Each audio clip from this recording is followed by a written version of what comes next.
Trump says he will pardon the ex-president of Honduras, Juan Orlando Hernandez, who is spending his life in prison for, listen to this one, trafficking drugs into the United States. Yeah, Trump has been granted the power to pardon by the American people, and I trust his judgment more than yours, and he says many people around him say this was a Biden setup. Well, it was actually Trump's DOJ who began investigating Juan in 2017 and named him as a co-conspirator in 2019 to his brother's drug trafficking case. And let's just confirm what an American jury found Juan guilty of. While he was president, he took millions of dollars of bribes from the cartels, including $1 million one from El Chapo, and in exchange, he used the Honduran military and police to ensure cartel cocaine safely passed through his country to the U.S. Plus, he stopped the extradition of traffickers, among many other things. Look, this case did lean heavily on cartel witnesses who had a huge incentive to blame a high-value target to cut their time. Plus, Juan used to be considered an ally of the U.S., and as president of the Honduran Congress in 2012, he pushed through the law that allowed extradition of Honduran drug traffickers to the U.S. Yeah, and that law led to his extradition. Funny what $1 million bribes turn a man into. But it's crazy how Trump is blowing up alleged drug boats in the Caribbean, killing people without a trial, and then you have a drug trafficker who went through a full trial and was convicted of drug trafficking, and in this case, Trump takes the side of the trafficker. It's just absurd, no matter how you look at it. Well, another way to look at this is Juan used to be the leader of the National Party in Honduras, whom a lot of people within that party consider him a political prisoner. Now, Honduras is currently having their presidential election, and Trump is supporting the pro-American National Party candidate. So this pardon may be a sign of goodwill to repair the U.S.-Honduran relationship going forward to ensure future cooperation in the fight against drug trafficking. According to his conviction, Juan Orlando Hernandez once bragged, quote, "We're going to shove the drugs right up the noses of the gringos." I mean, Trump claims each drug boat in the Caribbean has enough drugs to kill 25 to 50,000 Americans. It's scary to think how many Americans were killed because of the man Trump is now pardoning. This makes a foolery of our justice system and Trump's tough on drug stance. Look, as president, Trump has to take each situation individually and analyze all factors. Maybe he sees what Juan did as water under the bridge and a pardon as a way to save future American lives, especially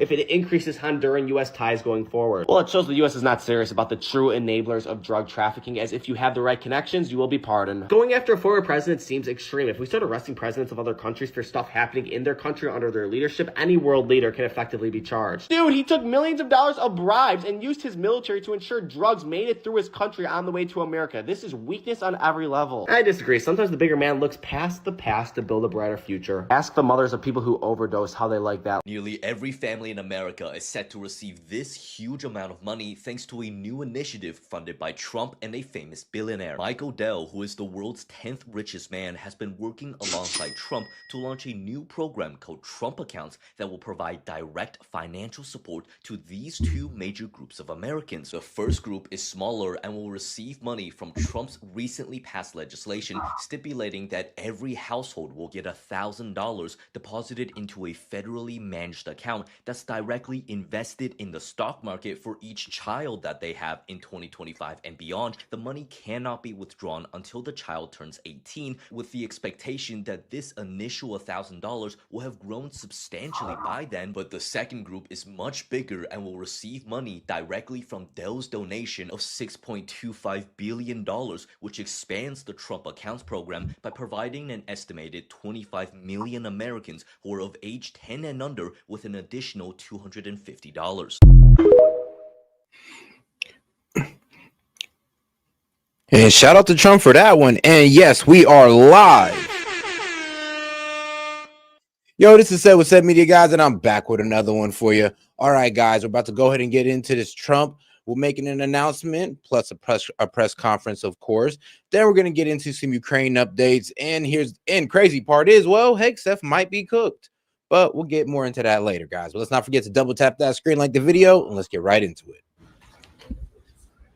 Hello, everybody. Thank you very much. You all set?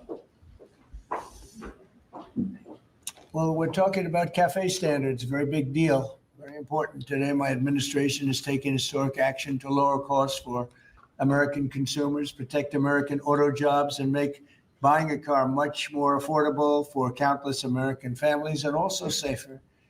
We're officially terminating Joe Biden's ridiculously burdensome, horrible, actually, cafe standards that imposed expensive restrictions and all sorts of problems, gave all sorts of problems to automakers. And we're not only talking about here, we're talking about outside of our country, because nobody could do it. Nobody wanted to do it, and it was ridiculous, very expensive. It put tremendous upward pressure on car prices, combined with the insane electric vehicle mandate. Biden's burdensome regulations help cause the price of cars to soar more than 25%. And in one case, they went up 18% in 1 year.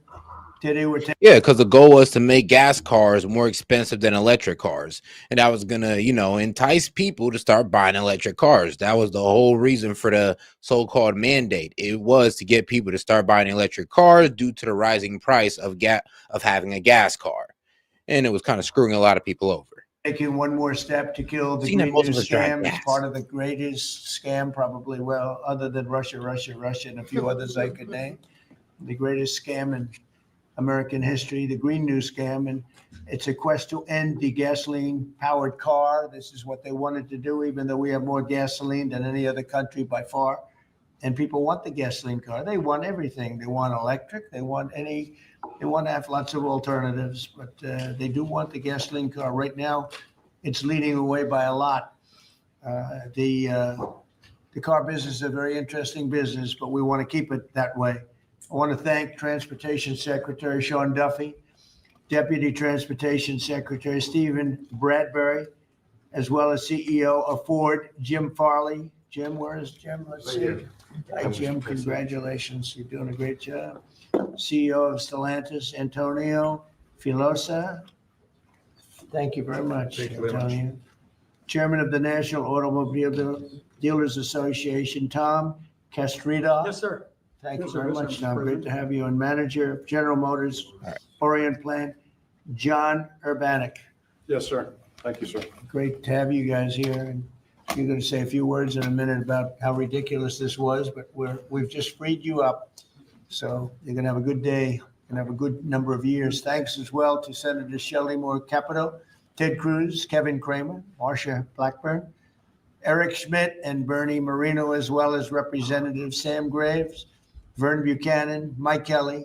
No, let's go ahead and get past the shout outs because I do believe he's doing something for the auto workers. So let's get right into it. $1 trillion to build a charging an electric car within a very short period of time, even though there was no way of charging them and lots of other things. It would have cost $5 trillion to build the charging plants. And as you know, in certain parts of the Midwest, they spent to build 9 chargers. They spent $8 billion. So that wasn't working out too well. That was done before me, by the way. I wouldn't have let it go forward. We're canceling the EPA's absurd tailpipe emission standards, one of the most important things that I've never had a group of people come to me more powerfully and really just devastated that they had to do it. It was killing them than the automobile manufacturers, the tailpipe emission standards.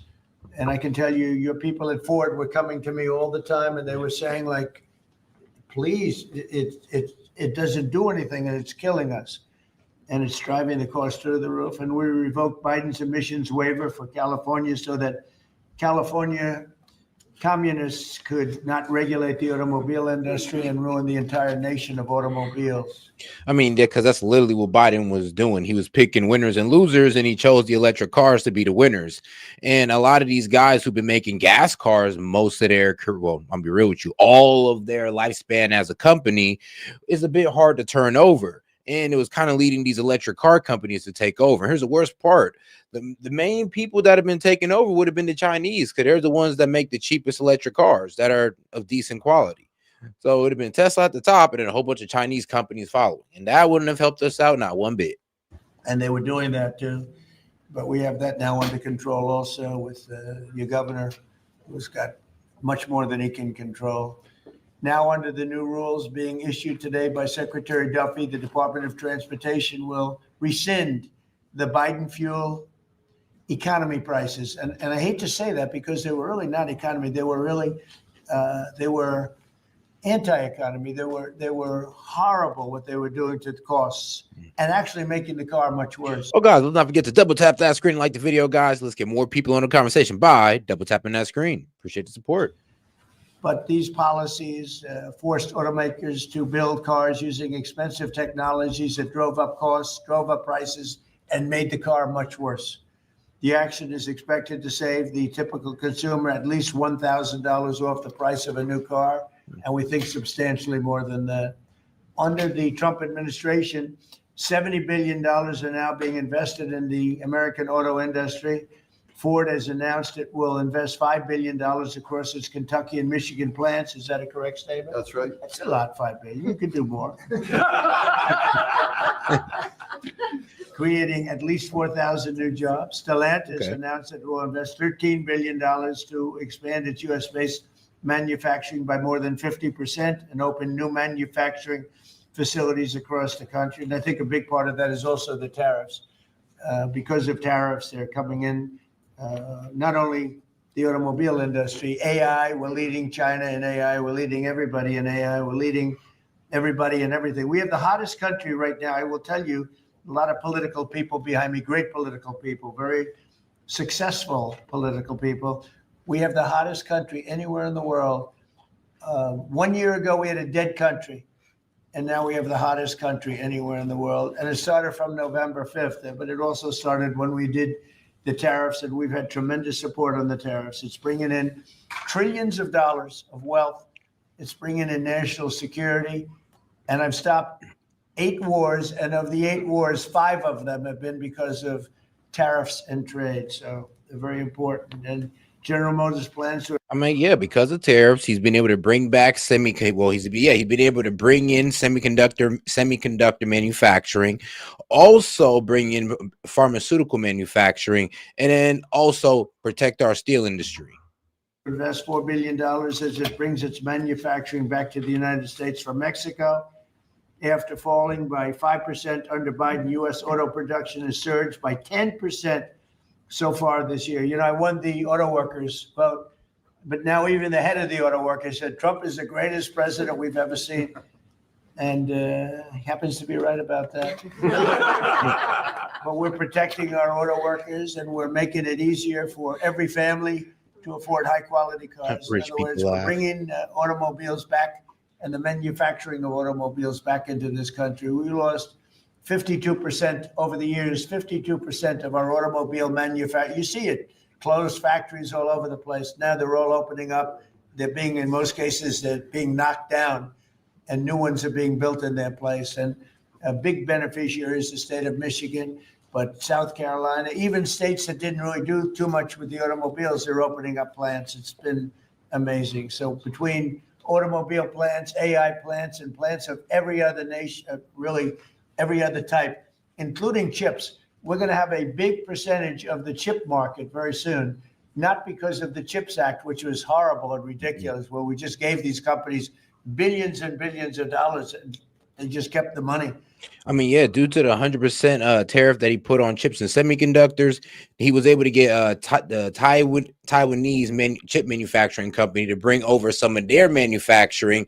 He's also got Apple to commit to bring over some of their chip manufacturing. And then, of course, you know, the stake in Intel that he has. But because that the government has. What we did with tariffs, they have to build here. Otherwise, they're going to have to pay tariffs. They won't be able to do business in the United States. And we're going to have a big percentage of the chip industry. As of about 2 years ago, we had none. And now we're going to have a very big percentage when it all finishes out. So I'd like to ask Secretary Duffy to speak, and then Mr. Farley, and then Filosa and Urbanik and Castrita. And also we're going to ask some of our political leaders to speak, because let me tell you, they went out of their way. This was not easy. And people were brainwashed. This is a green new scam. And people were paying too much for a car that didn't work as well. And now they're going to have a great car that's going to be environmentally friendly, but it's going to cost you a lot less, and it's going to work great. All of the nonsense is being taken out of the cars.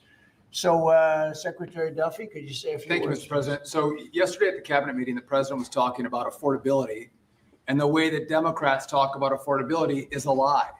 Today is a perfect example of that. So these CAFE standards used what was contrary to the law. The Congress set a rule that says you have to look at combustion engines.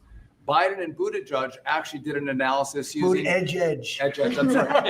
Edge used EVs and hybrids to come up with a 62 mile an hour per gallon standard, which I think the car companies will tell you is completely unattainable. Whoa. So they spent a lot of money on. Bro, not even a Prius can do that. A 62 a gallon? bro, I mean, I think a Prius will probably get you like 50, 52, 54, and that's probably the best. I mean, the best gas efficient car I know. Like somebody tell me something that's doing 62 miles per gallon. Like what? That'd be a blessing. Technology trying to meet the unattainable Let that be standard, a fast driving car, up the too. cost of a car, number one. And then number two, if they couldn't meet the unattainable standard, they had to trade for carbon, costing billions of dollars, and again, driving up the price of the cars. Mr. President, what Democrats were doing, we're not making cars more affordable. They're making them less affordable. The consequence of that is going to be that more Americans can afford to buy a new car, which means they're going to be safer on the roads because of all the great new technology we have that save lives. So we'll have less death on American roads. These rules are going to allow the automakers to make vehicles that Americans want to purchase, not vehicles that Joe Biden and Buttigieg wants them to build, which is important. But also, this is important for American jobs. The more cars we sell, the more jobs we have in this country. And so this is jobs, this is freedom, and this is common sense, Mr. President. So thank you for your leadership. And I appreciate what the Senate did with the big, beautiful bill and what we've done here today. So thank you. Thank you Mr. very President. much. A big, beautiful bill is, it's something. It's amazing. Wait till the people see the benefits and the lower taxes that they're going to have, lower regulations. So how about Ford? Mr. President and Secretary, all the important lawmakers here, competitors, today is a victory of common sense and affordability. We're very proud of Ford to be the #1 auto producer in our country. 80% of the vehicles we sell here, we make in our country. Great. And we never left, unlike many of our competitors. We're the #1 exporter, and we have the most I mean, while being surrounded by your competitors. auto factory workers. And this CAFE standard that is aligned with customer demand is the right move for a lot of reasons. We were #2 last year in EV sales. We were #3 in hybrid, and we're the leading brand for combustion. We believe that people should be able to make a choice, as you said, Mr. President, and we will invest more in affordable vehicles. This allows us to invest in affordable vehicles made in the U.S., which we will take the lead on, and will allow us to make vehicles more affordable. So thank you for making this step for all of you. Thank you very much. One of the other things we're doing, it's separate from this meeting, but I think everybody here would agree with it. If you go to Japan, where I just left, and if you go to South Korea and Malaysia and other countries, they have a very small car, sort of like the Beetle used to be with the Volkswagen. They're very small, they're really cute. And I said, how would that do in this country? And everyone seems to think good, but you're not allowed to build them. And I've authorized the secretary to immediately approve the production of those cars. So you'll What? be able to buy they really are, they're actually, some of them are really beautiful, actually. If you take a look, Honda, some of the Japanese companies. I kind of know what he's talking about. It was like those really small cars that was really efficient on gas. Probably the only thing close to a Prius when it came to miles per gallon. But yeah, I know what he's talking about. Those things like the lunch boxes. That's what we literally used to call them. Do a beautiful job, but we're not allowed to make them in this country. And I think you're going to do very well with those cars. So we're going to approve those cars. Would you like to say something about that? Well, no, just that he never stops working. So even when he's on Asian time, he's calling me at midnight in the States. But he gave me the directive to clear the regulations on this, to which we have. And so if Toyota or any other company wants. So pretty much what he's doing is that the administration is proposing that light duty vehicles, cars plus light trucks, only have to average about 34 to 34.5 miles per gallon by model year 2031. And I mean, they should be able to do that by then. And of course, as Trump said, Biden's rule, it was replacing his Biden rule that was around. Actually, it wasn't 60, it was about 50 to 50.4 by 2031. To make smaller, more affordable cars, fuel efficient. 2031. Sorry, 3031 is a whole lot of time, but 2031. Sorry. And shout out to my man, Sean Wave. Appreciate the support. Send in 100 for 2 joules. We have cleared the deck so they can make them in America and sell them in America. They're really nice and less expensive, and it really gives people a chance to have a car. have a brand new car as opposed to a car that maybe isn't so great. And so you car companies start thinking about that. I think it's going to be a tremendous market. Please, would you like to say something? Thank you, Mr. President. It's a great day for us at Stellantis today because it's the day where we see cafe regulation reconciled with real customers' demand. That's why at Stellantis we decided to invest through Jeep. Oh, guys, let's not forget to double tap that screen and like the video, guys. Appreciate the support right away. But let's get more people on the conversation by double tapping that screen. All right, let's keep it going.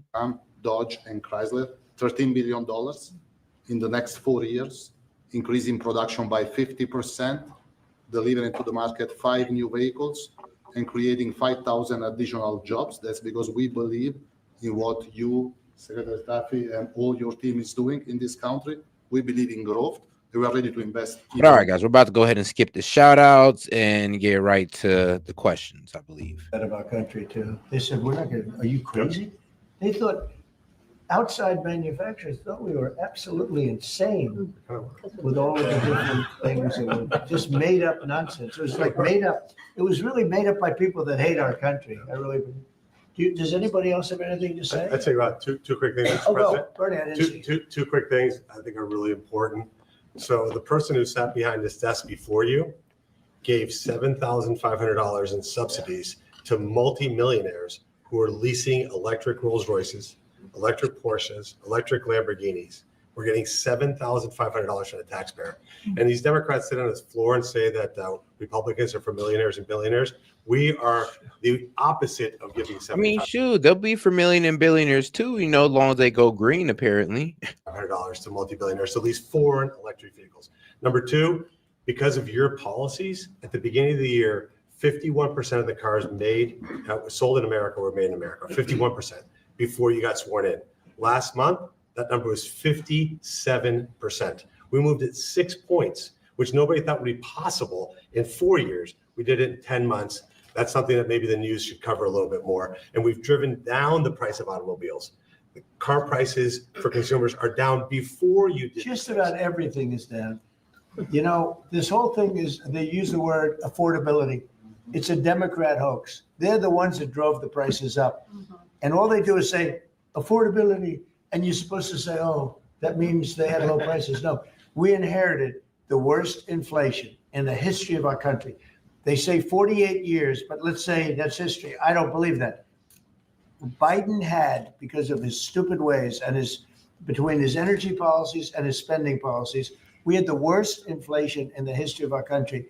And now our prices are coming down, and they're coming down for cars, and they're coming down. I mean, did you hear yesterday when Chris Wright from Energy? I mean, that's very true. Biden did increase the money supply by 20%. So prices rose by about, 20% across the board in almost every area except for healthcare, actually. So, I mean, at least he didn't make healthcare go that far through the roof, but it still did raise in price, just not as much as it did under Trump. So I guess he did that all right. Head of energy in our country said, there are now parts of our country, it's all happening, $1.99 for gasoline, a gallon. And we have it at $2.50, $2.60. It was at $5. And that's bigger than any tax cut we could give. For the average family, that's considered bigger than any tax cut. So the word affordability, when they mention it, you ever watch them? It's all about, I saw the young lady that lost last night. I mean, this is what they don't want to talk about, right? This is why the affordability crisis is pretty much the Dems' fault. They complain about the problems that they cause. So the cumulative consumer price index price increase by category, Trump versus Biden. We're talking about Trump's first term versus Biden's second, last term during our last president. So as you can see, overall consumer price index went up over 20%. Prices across the board went up by 20%. We lost about $3,000 in buying power because of this 20% increase. And if it also matches up with this 20% increase across the board, the 20% increase in the money supply. You see how that just translate over so smooth? And they said it wasn't transitory, which is hilarious, by the way. But all right, guys, let's get back to our guy, Trump. She lost by a lot more than they thought. and we have a great new candidate in Congress, really great, Matt Van Epps. But I saw last night, she said, it's all about affordability, all about, they never talk about like the specifics. Right. Everything was through the roof. Eggs, when I took over, eggs were 4 times higher than they ever were. We got the prices down to the lowest level. Yep. I mean, amazing. But they never, you got to watch, they're great con people. It's like the Inflation Reduction Act. And after they got it approved, because everybody said inflation reduction, they admitted it had nothing to do with reducing inflation. Now, the Inflation Reduction Act did some good things, but it did increase inflation through increased spending. It was like $1 trillion bill. Like, let's be honest. And yes, it did expand the $35 insulin cap, extended it to everybody and not just seniors like Trump did. So they expanded it to everybody. It did cause more spending, of course, to expand it to everybody. And everything in that bill was, well, I'm gonna be real with you. Like I said, it was just more spending, and it was talking about inflationary reduction. By more spending, by printing more money, do you not know how inflation is caused? It's a con job. I think affordability is the greatest con job. They look at you and they say, affordability. They don't say anything else. Everyone says, oh, their prices were so low. No, they had the worst inflation. We had the highest prices we ever had. And now they're all coming down, including beef is coming down. Beef was up there a little bit. Our ranchers did well, but we got to make them do a little bit less well, perhaps. But the beef is now coming down. Coffee is now coming down. It's all coming down. And it's a beautiful thing to see. But remember this, when they use the word affordability, they never say anything else. This election's about affordability. And then they go into the next subject. It's a con job. They caused the highest prices, the history of our country, the worst inflation in the history of our country. And we're getting those prices down, and they're coming down rapidly. And you'll see those results very soon. Anybody else want to say a few words? Yeah, and the thing about inflation is that, well, that price increase don't go nowhere. Actually, the only way to beat inflation is to increase wages. And that's what Trump's been doing by, cutting taxes, no tax on tips, no tax on overtime, no tax on Social Security. He's trying to increase wages across the board to get us out of the $3,000 of buying power that we lost under Biden. It's the only way out. Oh, Ted, I can't believe it. I'm easy to miss. It's very rare that I would miss that. Go ahead. Well, Mr. President, I want to congratulate you on behalf of everyone here for the leadership that you're showing. And this is a victory today for consumers. This is a victory for affordability. Your critics like to say the word affordability. Under Joe Biden and the Democrats, they put mandate after mandate after mandate on cars and trucks, and they drove the price up thousands and thousands of dollars. And with the actions you're taking today, and you put on top of that the one big beautiful bill, most of the senators here on the Senate Commerce Committee and on the Commerce Committee, we worked together to zero out the CAFE standards. We wrote that into the law that the CAFE standards went to zero. What does that mean? It means you can now, as a consumer, buy the car you want. It also means people's lives will be safer, because what these regulations did is they forced cars to be more expensive and made of plastic instead of steel, because you had to make them lighter to comply with these standards. So you'd get in a wreck and people would die. The result of what you're doing, you're literally saving people's lives, and you're making it where families can afford to get a new car. These actions will drop the cost of cars and trucks thousands of dollars. That makes a real difference. And I'll make one final point. About half the members here are car dealers. No, it's no wonder I've never seen a 5-star safety crash test in a minute. Oh, makes sense. And I will say, my good friend Roger Williams out in the lobby, he tried to sell me a car, which didn't surprise me. But I just want to give props to Mike Kelly. He showed he was savvier because he tried to sell you a car, and you can afford a much nicer car than I can. So well done, Mike Roger. You just went to the wrong customer. I was $100 cheaper. The thing that Ted just said, it's true. Plastic instead of steel. Think of that. And people died because of that. The plastic was plastic in an auto accident, then it broke up. Oh, guys, do me a favor and double tap that screen and like the video, guys. Let's get more people in on the conversation by double tapping that screen. If you have any questions, comments, jokes, or disagreements, I'll be happy to read it out loud and engage with it. Just $2 and up, or if you just want to support, you can just send a GIF, and that'd be cool. And appreciate it. People were shattered because of that crazy deal. But it's a really good point. Go ahead. And Mr. President, I'll tell you, the Senate Commerce Committee on January 14th, we're going to have a hearing with all of the big three there and Tesla. And the entire hearing is going to focus on how your leadership has reduced the burdens on car makers. That's lowering costs, that's giving consumers more choices, and it's producing more jobs in America. And it's highlighting that's a real record of success. Yeah, well, it's an honor. And, you know, they were going by California. We had like 2 different countries, California and 15 that followed California, because you had 15 states follow California. And the rules from California were just like everything else. That's why people are leaving. That's why it's such a mess. There's a state with such unbelievable potential. But what they did with the car industry is incredible. And that was, you know, the car companies didn't know what to do because they had 2 standards, and you can't build 2 different cars for the same country. And what we're doing today is very big. Would anybody like to say something? Would you like to say something, my friend? I just want to say thank you. Yes, thank you.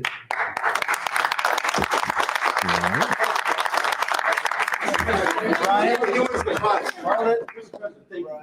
And we love you, Brian. Oh, I love you too, Okay. Mr. President. I've always said he's a good man. Well, Go I ahead. appreciate that. I've always said you've tackled the three M's: mortgage, munchkins, and marriage. So once again, pretty much Trump tackled the CAF standard, which is the corporate average fuel economy, which he decreased it from these guys having to produce a car with an engine, with your basic engine, have to produce a car that was pretty much supposed to do what, 50 miles per gallon.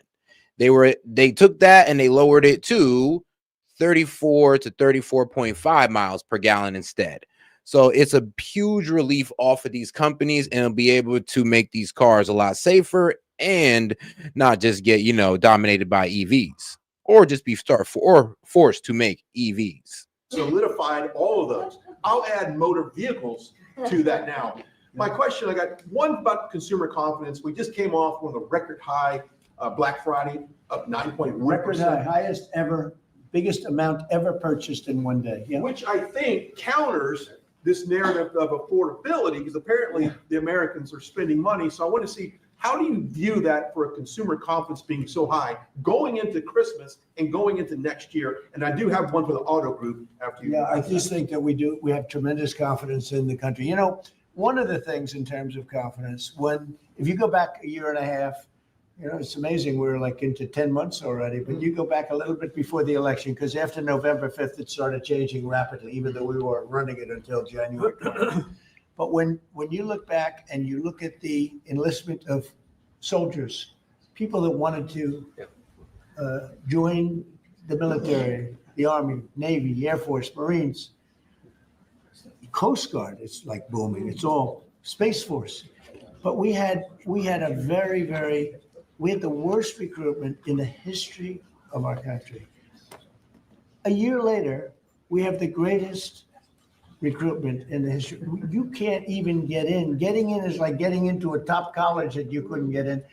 People want to be in the service now, and that includes the police, environment, and other things. You couldn't hire police. You couldn't hire anybody in the Army or the Navy. You couldn't get people in.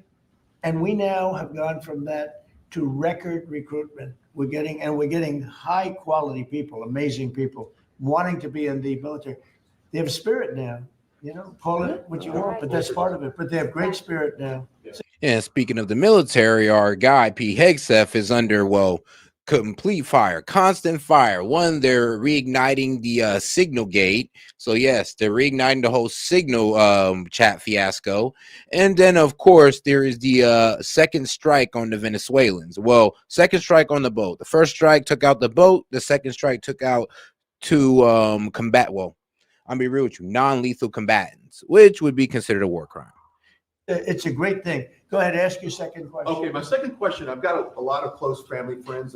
Is what liberal media and everybody else is saying. Honestly, it's kind of looking like Pete Hegseth is cooked, because I've been also looking around at it, and one, it doesn't look like Pete Hegseth can separate himself from the order. Two, the SEAL Team 6 has been, honestly, what I've been looking at, it looked like they have a bad rep of going rogue and, doing the unthinkable or doing the unimaginable, which means that they are known to known to commit war crimes. So we'll see where that takes us. We'll see. and we're going to get into it later. But let's not forget to double tap that screen and like the video. All right, let's go. In the automotive business, own dealerships all across Southern California. They sent me a question to ask you. There's a thing called a mileage blocker that is installed on vehicles. It's a type of a computer chip which alters the actual mileage driven on the vehicle, so that when you have a leased vehicle that's turned in, they're losing thousands of dollars and got to go chase down these manufacturers. What can we do to track down these manufacturers of this illegal computer chip that's really hurting automotive Have industry? you heard about this? Yes, sir. They're getting built in China, and most of them are coming out of Great Britain, sir. They're being distributed through China, through distributors selling them online through Great Britain. Yes, sir. Wow, that's not so good. What do you think? Look at that. Bernie, do you know anything about that? It works on older vehicles, and obviously, well, we got to do a better job. Yeah, I think it's something, I've never heard of it. Very good. We never heard of it. That's pretty good. Mr. President, you released video of that first boat strike on September 2nd, but not the second video. Will you release video of that strike so that the American people can see for themselves what I happened? don't know what they have, but whatever they have, we'd certainly release. No problem. All We right. Stopped every boat. Thank God, because we need to see it, because this man Hegseth done like confused everybody at the cabinet meeting. This man said, like, look, I seen the video and I ain't see nobody. You know, I seen the flames on the boat and I ain't see no two bodies. So I don't even know what y'all talking about. Like, yeah, he threw all of us with that. So now, yes, we need to see what, well, the leaker saw, because this leaker is convinced that a war crime was committed. Convinced. And this is somebody in the military who leaked this to the press. So, I mean, it does come from a reliable source, like it or not. We saved 25,000 American lives. That's right. And if you look at our numbers, the drugs coming. Hey, Cap, man, not right now, because that fog of war comment, I was like, oh my God, you did not just say that. There's a lot of other things we need to get into, but trust me, we're going to get into that. And through sea are down 91%. I'm surprised there's 9%. You want to? I don't know who's doing the 9%, but it's down 91, and we're going to start very soon on land, and I'm sure you're thrilled to hear that. So Mr. why President, not on release the Ukraine, full- on Ukraine, Steve Witkoff and Jared Kushner were there last night with Vladimir Putin. Can you give us an update about those talks? It sounds from what the Kremlin is saying that they're not going to compromise. Can you tell us what you've? I don't know what the Kremlin's doing. I can tell you that they had a reasonably good meeting with President Putin. We're going to find out. It's a war that should have never been started. It's a war. If I were president, we had a rigged election. If I were president, that war would have never happened. It's a terrible thing. But I thought they had a very good meeting yesterday with President Putin. We'll see what happens. It's, you know, when I was in this office and I do got some bad news for my Ukrainian lovers that we will, my Ukraine lovers that we will get into, because sadly it's not looking good for Ukraine. And I'm not going to get into too much details, but let's say that Putin is progressing. I talked about no cards. I said, you have no cards. That was the time to settle. I thought that would have been a much better time to settle. But they, in their wisdom, decided not to do that. They have a lot of things against them right now. But you have President Putin had a very good meeting yesterday with Jared Kushner and with Steve Witkoff. What comes out of that meeting, I can't tell you, because it does take two to tango. You know, Ukraine, I think we have something pretty well worked out with them. They're very satisfied considering. But the sad part is, if I were president, no war would have ever happened. They would have had 100%. Considering that they most likely are going to have to give up land, and about 10 to 20% that Russia took is now pretty much going to be de facto Russia. Actually, more than that might actually end up being de facto Russia. Of their territory, nothing would have happened. It's a very sad situation. So think of this. Last month, 27,000 soldiers. 27. That's like you take a stadium, a football stadium, not an arena, and you cut it in half. 27,000 people died. Mostly young soldiers died last month, in 1 month. And that's the only reason I'm involved. You know, we're not spending any money in the war. We're selling to NATO. We're not being ripped off like we were under Biden. Biden was handing everybody everything we had, giving them all the missiles, everything they wanted, free, no charge, or just, he had no idea what he was doing. They're paying top dollar, full price for everything. Goes to NATO, and then NATO distributes it. NATO pays us. So we're not, it's not money. We would all, I think I can speak for everyone behind here. The politicians I know and the auto manufacturers are good people. They don't want to see 27,000 people die for no reason whatsoever. And that's the only reason I'm trying to help. Yeah, please. Mr. President, switching to Venezuela for a second. Have you checked back with President Maduro? I mean, is your pressure campaign working? And do you think, how's your response? You tell me, is it working? It's not pressure campaign. It's much beyond that, I think. But I spoke to him briefly, just told him a couple of things. We'll see what happens with that. Venezuela sends us drugs, but Venezuela sends us people that they shouldn't be sending. They emptied their prisons into our country. They sent us killers, murderers. They sent us drug dealers at the highest level. They sent us gang members. They sent us people from their mental institutions. They emptied their mental institutions into our country. And so did other countries, because we had stupid people running this country, really stupid people. And I think probably you had some stupid ones and you had some smart ones, but there were bad people too. Because not all of them were stupid. You can't cheat on elections like they did and be stupid. Okay? Did you talk to him a second time or just that one time? What's that? To Maduro, did you speak to him again? No, I didn't. Mr. President, if you do find. When you spoke with Mr. Witkoff and with Mr. Kushner Last night, did they give you the sense that President Putin still wants to end the war, still wants to make peace? He would like to end the war. And if you're wondering why the Trump administration is a bit fed up with Maduro, because Maduro did make a deal with the Biden administration to let go his cousin and another family member, and one of his best friends who was caught drug trafficking. And he said, look, I'll hold a fair election. And that's what he promised the Biden administration, that he'll hold a fair election, just give back his homies. And we did. We gave back all of his homies. All the essays was released fairly. And you know what this man did? He held the election and then he stole it. Yup. It was reported that he only received maybe like 20% of the votes, and he just stood 10 toes and he said, no, I'm not going nowhere. Actually, I won the election. Anybody who got anything to say about it can face this, the end of this rifle. And well, here we are with Maduro still in power today. That was their impression. Now, whether or not, that was their impression. Their impression was that he would like to see the war ended. I think he'd like to get back to dealing a more normal life. I think he'd like to be trading with the United States of America, frankly, instead of, losing thousands of soldiers a week. But their impression was very strongly that he'd like to make a deal. We'll see what happens. Mr. President, in the boat strikes, if it is found that survivors were actually killed while clinging on to that boat, should Secretary Hegseth, Admiral Bradley, or others be punished? I think you're going to find that this is war, that these people were killing our people by the millions, actually, if you look over a few years. I think last year we lost close to 300,000 people were killed.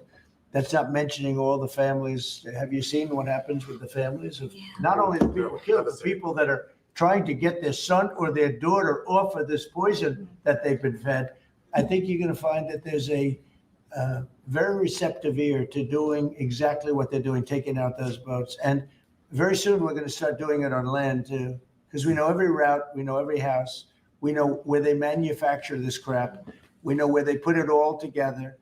And I think you're going to see it very soon on land also. Yeah, please. So to be clear, you support the decision to kill survivors after the No, initial I strike? support the decision to knock out the boats, and whoever's piloting those boats, most of them are gone, but whoever are piloting those boats, they're guilty of trying to kill people in our country. Yeah, please. The House Judiciary Committee has subpoenaed Jack Smith to ask about his investigation of you. I wondered. Like I said, unless these guys were like high value targets, I mean, that's really the only justification for taking these guys out. If it had been a significant hit to the cartel, and I doubt the cartel would have been sending their leadership out there on a boat in the middle of the ocean. Like, I doubt it. So yeah, there's going to need to be some explanations. I mean, well, some type of, please elucidate, please explain to us like why you bombed these two people, or if there were even people in that video, because according to Hegseth, he ain't see nothing. So as Trump said, and thank God he said it, that the video shall be released and we'll be looking for ourselves. Hopefully, the leaker just didn't mistake, 2 heroin bags as brown people. For deposition I wondered if you'd prefer to see that as a hearing so that the American public can see the questions and the responses more easily. I'd rather see it probably at a hearing. Look, Jack Smith is a thug. He's a failed prosecutor. He's a bad man. He's an evil man. He hurt a lot of people. Forget about me. You know, I do this stuff, but I got indicted many times by a guy that they were dismissed. He's a bad guy. He's a sick man. There's something wrong with him, actually. I think Jack Smith is a sick man. There's something really wrong with him. I'd rather see him testify publicly because there's no way he can answer the questions. But Biden knew this was going along. Kamala knew it was going along. And there's a lot of things happening right now that they don't like. One of the things is the auto pen. Everything he signed, almost, with the exception of the pardon of his wonderful son, Hunter, just about everything he signed was not signed by him. He had no knowledge of it. He didn't know what it was. People sitting around the beautiful Resolute desk knew exactly what it was. And those people are guilty, in my opinion, of a major crime. Everything that was signed by that auto pen, the man operating the auto pen, and I'm sure there are more than one because I think some of the people can operate it themselves. Some of the high-level people operated themselves. They would just go in and sign his name with an auto pen onto very important documents, not only pardons, but policy, maybe CAFE standards, okay, as an example. Who signed CAFE? If you ask Biden, what's a CAFE standard? He would have absolutely no idea. He'd say, where is the cafe located? The guy didn't know anything. Look, that just shows you what a rigged election can be. But you understand what I'm saying. Thank you. Everybody was wondering what the cafe standard was because not a lot of people was really catching on to what Biden was doing with that whole EV mandate because it wasn't really an EV mandate. It was the cafe standard that pretty much made it an EV mandate. Conversations with Jensen. So Biden didn't say, no, we're forcing you all to make trucks. I mean, EV cars. No, he's pretty much saying, look, you're going to be either going to make EV cars or find a way to evolutionize the engine to make it like run 50 miles per gallon. I mean, either or. Right. So in your conversations with him, have you kind of given a sense of where you are with export controls and the types of chips that NVIDIA can give to China?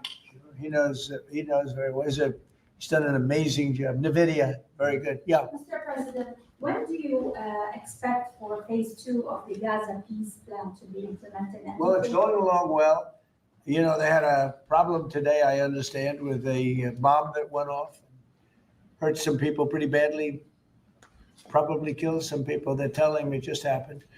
But it's going on great. We have peace in the Middle East. People don't realize it. We have tremendous support. 59 countries. There's tremendous support. But phase 2 is moving along. Yeah, it's going to happen pretty soon. Mr. President, did you speak with House Republican leadership about your decision to pardon Congressman Henry Cuellar? And are you concerned that you made a vulnerable Democrat perhaps less vulnerable with that decision? It didn't matter. He's a respected person. He was treated very badly because he said that people should not be allowed to pour into our country. And he was right. He didn't like open borders. He was on the border. You know, he represents a very respected man. He represents the people on the border. And he saw what was happening. And as soon as he made that statement, I then said, I'll bet he gets indicted. And that's what happened. You know, I put out my truth from that. Oh, I did a truth. Wonderful truth. We love truth. But what happened is he got indicted for speaking the truth. And his wife got indicted, Imelda. And that's sort of a first. Usually they leave the wives alone, right? Don't they, Congressman? Typically they indict somebody, put him in jail for the rest of his life, but the wife can just sit home and cry, or she'll find a new man. You know? A lot of times they find a new man that makes them much happier. In fact, a lot of times they like that man better than the one that's in jail. Hey, bro, this man's. The mayor of Hey, yo, this man is ruthless towards his enemies. I'll tell you that. Minneapolis, Jacob Frey, is saying that he's actually proud to have the largest Somali community in the country, and his police chief. Well, then he's a fool. Well, his police chief is also I saying. wouldn't be proud to have the largest Somalian. Look at their nation. Look how bad their nation is. It's not even a nation. It's just people walking around killing each other. Look, the These Somalians have taken billions of dollars out of our country. They've taken billions and billions of dollars. They have a representative, Ilhan Omar, who they say married her brother. Now, I actually looked this up and I was able to find no evidence that Alien Omar married her brother. Now, she did marry some Somali guy, but it was never confirmed that that was her brother. Or maybe it could have been her cousin, but like I said, the claim was her brother. So, yeah, I wasn't able to find anything on that. And I looked extensively. So, I wasn't able to find no facts on that if she ever married her brother. So, no, the way she got in here is perfectly legal. It's a fraud. She tries to deny it now, but you can't really deny it because, it just happened. She shouldn't be allowed to be a congresswoman, and I'm sure people are looking at that. And she should be thrown the hell out of our country. And most of those people, they have destroyed Minnesota, okay? Minnesota, you have an incompetent governor. You have a crooked governor. He's crooked as hell, but he's incompetent. Waltz he should be ashamed. That beautiful land, that beautiful state, it's a hellhole right now. And the Somalians should be out of here. They've destroyed our country. And all they do is complain. No, I do like how he's highlighting the fraud that was going down and the fact that there was a fraud case involving 86 people and 78 of them were of Somalian descent. And of course, the fact that they do send money overseas and all the way back to Somalia. And sometimes it ends up in the hands of a terrorist group, which is also a problem. And it gets, how much money we sent over to Somalia through these guys working, sending it back, probably about like 1.2 to 1.5 billion dollars. That's leaving America, never to return, but to possibly be funding a terrorist attack, possibly. But you know what I don't like though? I don't like throwing all the Somalians under the bus because not all of them that do this, all 80K of them. No, there's most likely just a small group of them who does this bullshit. But to just throw all of them under the bus, I don't like the language of that. But to sit there and highlight the fact that there is being fraud committed by a group of these people and they like to act so high and mighty in our country, I mean, thank you. That does need to be highlighted. Complain. You have her. She's always talking about the Constitution provides me with. Go back to your own country and figure out your Constitution. All she does is complain about this country without. No, and honestly, I stand with Trump on that one. I'm not saying that I want you forcibly removed, but I'm just saying, if you think that Somalia is a better place, then go back there and somehow solve the three-way war that's going on right there. I don't know. You're going to choose the terrorists, some pirates, the fake government that's installed that were backing, that were help bombing people. I mean, pick your side, G. But guess what? I mean, if that situation seems better than here, then you got mental problems. But if you're that prideful about it, please. I'm pretty sure that the American people would like to make a one-time donation of our taxpayer money to give you guys a private jet there, and it'll be the last luxurious thing you see until you touch down on your homeland. This country, actually might just be the last luxurious thing you see when you get to your homeland. She would not be in very good shape. She probably wouldn't be alive right now. So Somalia is considered by many to be the worst country. Oh, and shout out to my man Hellbat for starting us off. He says, for them long ass, it's their first cut. He's like, for them, as long as it's their first cousin, right? Yes. Yeah, that is actually traditionally practiced in places like Pakistan and some places in Africa as well. In Islam, not all cultures do it, but there are some cultures that do a lot of cousin marriage, mainly Pakistan. Sadly, sorry to throw you guys under the bus, Pakistanis, but you guys are famous for it. Even the other Muslims look at y'all crazy. So sorry, but y'all did to yourselves. Country on earth, I don't know. I haven't been there. I won't be there anytime soon. I hope. But what the Somalian people have done to Minnesota is not even believable. It's not even believable. And a lot of it starts with the governor. A lot of it starts with Barack Hussein Obama, because that's when people started coming in. And you have to have people come in that are going to love our country, cherish our country. They want to kiss our country goodnight. Oh, and shout out to my man Hellbait. Like, also, wasn't there some kind of bill about emissions or something like that? There's a reason why vehicles got larger. Oh yeah, the CAF standard has been reduced. So the CAF standard is the corporate average fuel economy. So it's a fleet average. Automakers can still sell gas guzzlers as long as it has a high enough miles per gallon, right? So under Biden, it had to they were expecting these guys to get these combustible engines to 50 miles per gallon. That's what's supposed to be their aim by 2031, or these guys are just going to have to switch over to EV. And Lord knows a lot of these guys are too stuck in their ways when it comes to gas or the combustible engine. Now Trump comes in and he takes that 50 miles per gallon to 34 to 34.5 miles per gallon. So yes, it gives these guys a lot of leeway, all the way up to 2031. So they don't even got to achieve this yet, but by 2031 they should be able to achieve a nice little car or a light truck that's able to do 35 miles per gallon. We talk about our country. We want them to pray for our country. This is not the people living in Minnesota.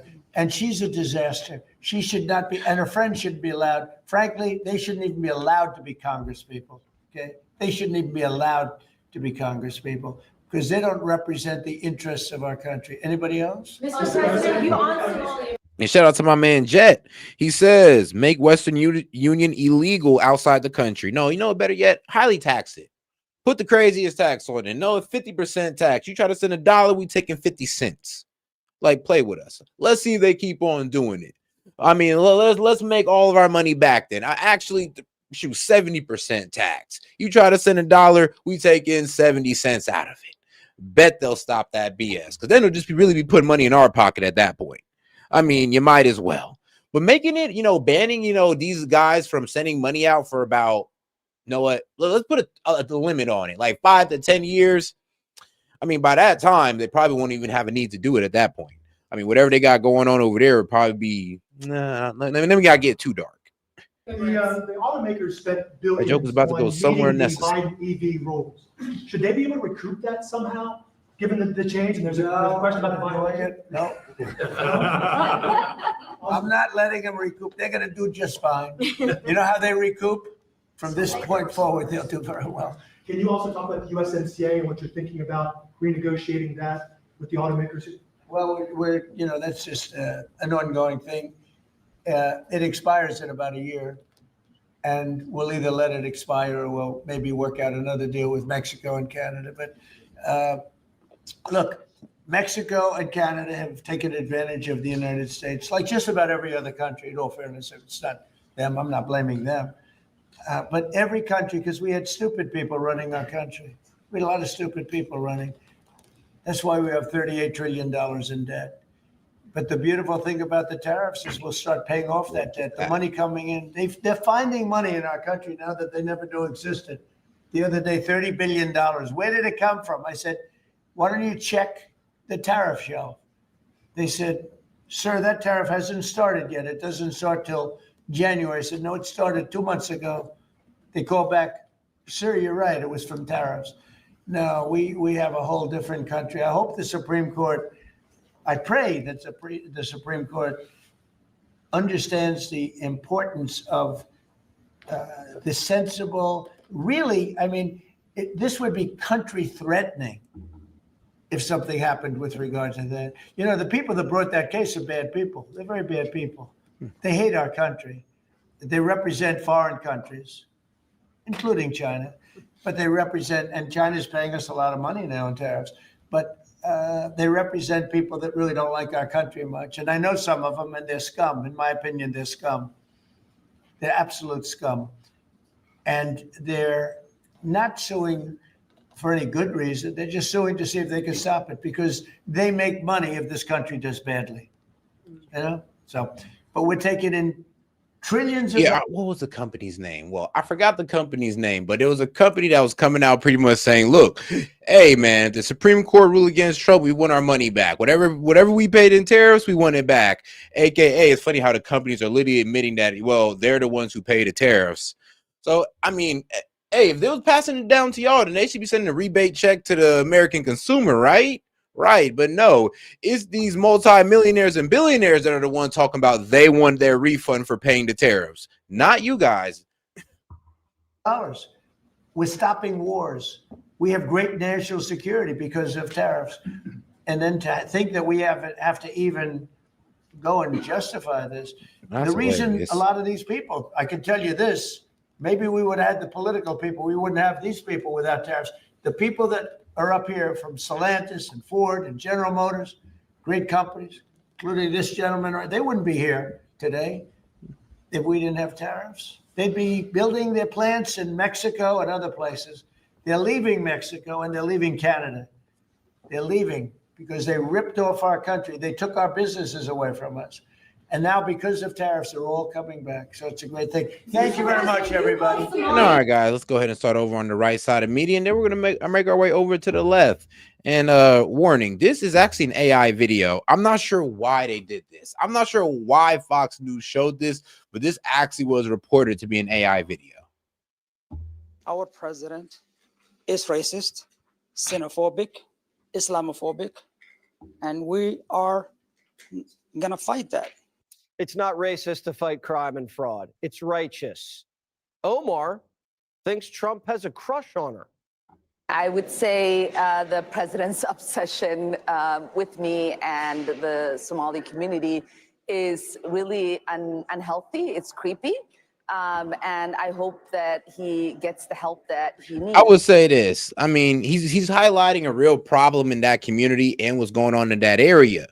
But to throw the whole entire Somali community under the bus is just not, one, it's not a good look, and it's not right either.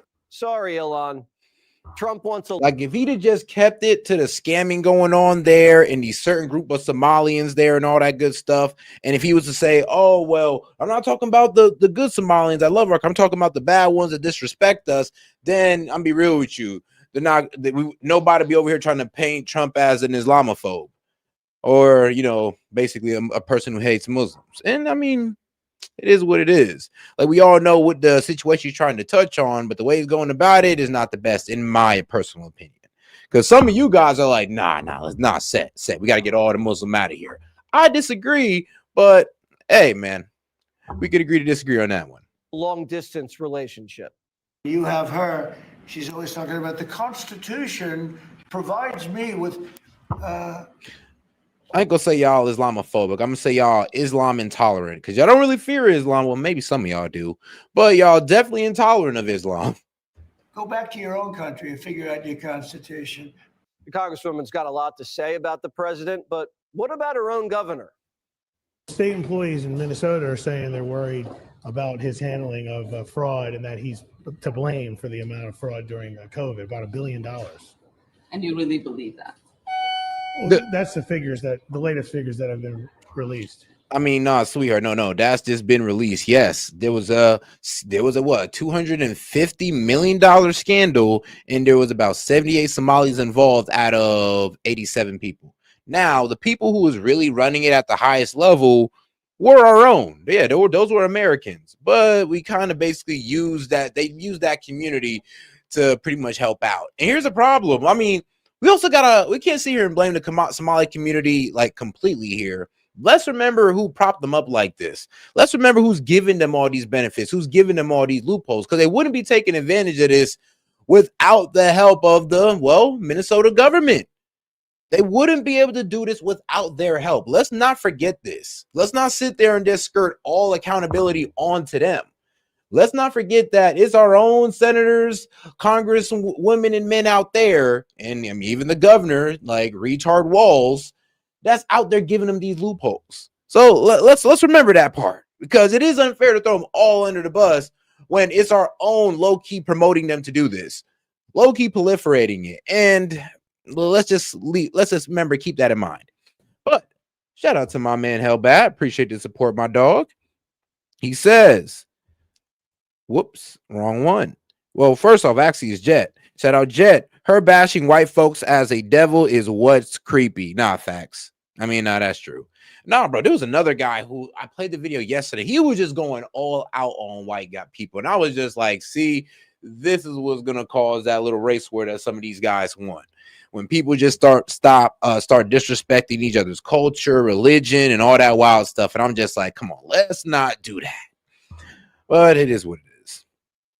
And shout out to my man Hellbat. He says, conspiracy theory.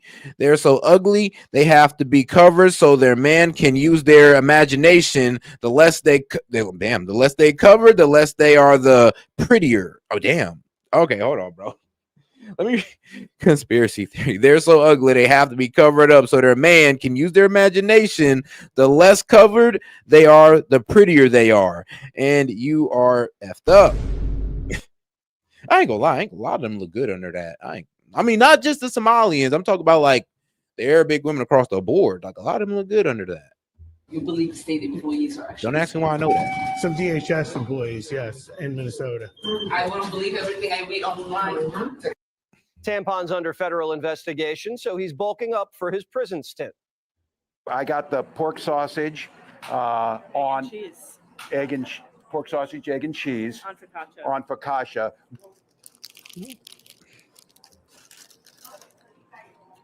Well, 10 out of 10. Waltz is chomping on sausage while Somalis are taking a bite out of us. Minnesota wasn't always like this. They have deep Scandinavian roots. They say that's. I'm sorry, Double Walls chomping on sausage. Sorry, I had to be childish there for a second. That's why they're so happy and generous. Somalians took advantage of our generosity. Not all of them. That's what I'm saying. Like, yeah, it's kind of egregious the way you're doing this community. All of them, all 80K. Come on now, dog. Like, that's not being reasonable. But yes, there is a small group of them that took advantage of our generosity. I mean, we could say that about the Hispanics. We could say that about the Haitians. I mean, we can go across the board. Let's just not nitpick now. But then we imported thousands from the second most corrupt country in the world, Somalia. And they took advantage. People used to know their neighbors, and now you can't even talk to them. What's it like being a Muslim here in the United States? I'm not speaking English, only one Somali language. What does it mean to you to be a part of Islam? I don't know, I'm not speaking English. Can I ask any of you guys some questions? Nope. No? Speak English? English, no. Minnesota gave the Somalis bucket loads of welfare, but that wasn't enough. They stole $1 billion more. And when they got caught, they tried. And like I said, let's not forget, these guys literally sat there, let them do this, funded them to do this, gave them no incentive to assimilate or nothing. None of that. They just said, look, keep on doing what y'all doing. We'll pay for your food, your health care. Shoot, we'll even pay for your organizations. So can we really put this all on the Somalis when our own is literally helping them to do this? And let's be real, we had some reasonable guys in Minnesota that was willing to stop this. Well, we would never be here. Because let's not forget, the leader of this scamming operation that was taking $250 million from the American people was head by our own. But 78 of them out of 86 were Somalian descent. But the top guys are sadly our own. Bribing jurors. You gotta say both Democrats sides. didn't lay a finger on them because of racial blackmail. So the Somalis ran their racket, rob us, spend it on luxury apartments and cars, fund some terrorists, then pump thousands into the campaign war chests of Ilhan Omar, the AG, Keith Ellison, and Minneapolis Mayor Jacob Smallfry. Now all those Democrats are playing the race card too. They say Somalis are the backbone of the community, but the numbers don't back that up. Come on now. 60% of them are poor. 80% don't even have a high school diploma. Makes sense. Unemployment is in the double digits, and a third are on food stamps. And as you've heard, a lot of them can't speak English. This is a drain on the system. And federal immigration law says we can deny an immigrant residency if they're a public charge, meaning if they're going to rely on government benefits. Bye-bye. Want even more Fox News on YouTube? All righty. Become a Fox News Patriot today. All right, guys, let's just go ahead and make it over to, well, I want to get over to the left side of media here, but it's kind of acting slow on me. So we're just going to go ahead and stick to the right side of media real quick while I wait for this CNN video to wait. Nope, I got it. Shout out. let's get right into it. Watchdog, Hegseth risk endangering troops with war plans on Signal. Yes, guys, they're revamping it. They're restarting Signalgate. They said, hold up, wait a minute. You thought we was finished. Well, they weren't. They're going to bring it right back up. CNN has obtained exclusive details on the Pentagon's watchdog review of Defense Secretary Pete Hegseth and other top national security officials' use of the app Signal to discuss attack plans leaked in March. I want to get straight to Zach Cohen, who has the story. Zach, what are we learning? Yeah, Dana, this report is still classified. It has not been publicly released yet, but sources telling me and our colleague Jake Tapper that the Inspector General for the Pentagon did conclude that Pete Hegseth, the Secretary of Defense, risked compromising sensitive military information, which could have endangered American troops and risked mission objectives when he used Signal to share that information about an ongoing military operation targeting the Houthi rebels in Yemen. That was back in March. You may remember that these messages were revealed after Atlantic reporter Jeffrey Goldberg was accidentally added to this Signal group chat. And some of these messages are so specific, one of them even saying from Hegseth, quote, "This is the exact time the bombs will drop." So the Inspector General has been investigating Hegseth's use of Signal for several months now, since April. And we're now finding that he came to the same conclusion. I mean, there's no coordinates. There's no coordinates. There's no specific location. No, nothing like that. So they were pretty much trying to frame these as war plans. But sadly, and I mean, this already was proven in the hearing, that only Hegseth can decide what is classified or unclassified military information. So if he deemed this as unclassified information, then it's all good. It's actually under his discretion. So it's kind of like the gotcha of that whole Signalgate, problem, is that it was up to Hegseth to decide this was a classified plan or not. That many of the critics, current and former U.S. officials, did at the time, that Hegseth should not have been using Signal to communicate this sensitive information to other Trump officials, and that he... Yeah, but only Hegseth can determine if it's sensitive or classified information as the, Secretary of Defense, or now newly named the Secretary of War. Could the potential consequences of that could have been dire. The IG also concluded too that there was no documentation, as far as they could find, that Hegseth made a choice to declassify this information before sending it to the Signal group chat. Now that's important because we know that the information itself was from a document that was marked classified at the time, and the Inspector General was looking at, among other things, whether or not Hegseth did appropriately declassify it before disseminating it. And one other interesting note too, Dana, is that, as I said, they're actually looking into to see if make sure if Hegseth actually declassified it before sending it out, because like I said, it is up to his discretion for any military operations to be classified or declassified. It's all up to him. Hegseth apparently did not sit for an interview with the Inspector General, resisted doing so, instead provided his responses to their questions in writing. So this is the most fulsome picture that we're getting of this report that's coming from an independent watchdog, one that has been really meticulous in reviewing the facts, acquiring documentation related to Hegseth's use of Signal, and is now offering its assessment that really aligns with what we've been talking about for months now. Wow. I mean, this is a big deal. Zach, thank you so much. And to Jake as well. I mean, is it? Because it really wasn't that big of a deal when it first popped off, and now y'all trying to reignite it for whatever reason. Honestly, I think they're just trying to stack it. They're trying to stack on top of the second boat stripe controversy, and then they're also now trying to, reignite Signalgate and really make Hegseth look all bad as he's already looking right now. I mean, clever. I give it to him. Devious, but clever. But all right, guys, let's go ahead and get into the next video. Trump administration intensifying crackdowns on all forms of immigration. So let's get into it. Across the board. Today, the cities of New Orleans and Minneapolis are bracing for major deportation operations. The next. And shout out to my man Jay, said, didn't Noam say over 50% got here of fraud? I'm not sure if she said that. I have no idea, to be quite honest. I can go look that up for you though, because I'm not sure if Industry Gnome even came out and said how much there was under fraud. I know they said there's definite immigration fraud there, but they never stated how much. And I know revoking their TPS program, I mean, that's not going to take a lot of them out, but hey, when we crack down on immigration fraud, which, be real with you, that community likes to do a lot. We'll see how that turns out. Steps in the administration's immigration crackdown. Our Priscilla Alvarez is learning that ICE is aiming to arrest 5,000 people in New Orleans. In Minneapolis, the targets will be undocumented immigrants from Somalia, who President Trump has been talking about in increasingly racist terms in recent days. My panel is here now, and luckily, Priscilla Alvarez is right here in the flesh. Tell us more about what you're learning.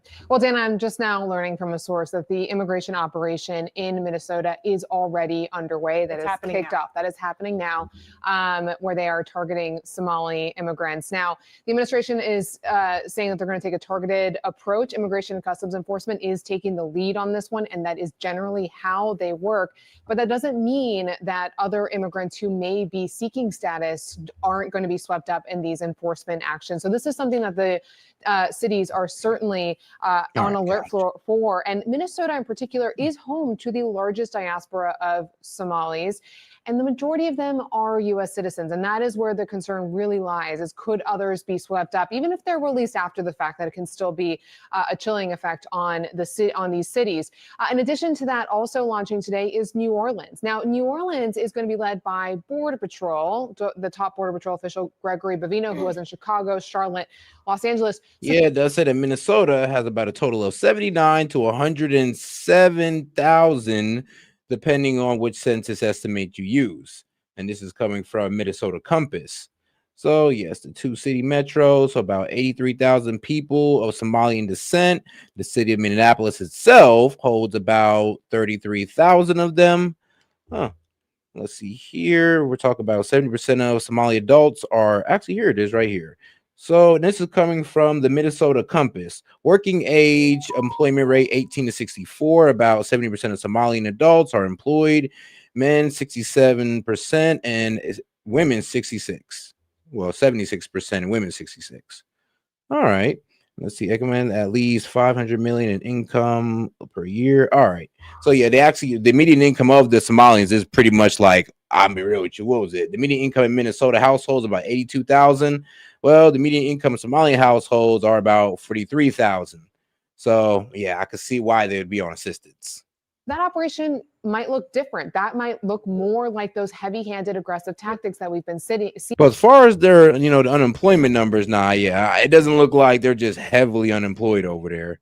But let's see here. It is true that Chrissy Nome and multiple outlets, plus her own posted video, confirmed she used the 50% line about visas and Somalis in Minnesota. But I don't think we're going to have to wait on that one. I don't think there's really no evidence. Everybody's trying to fight back on that. So we'll see.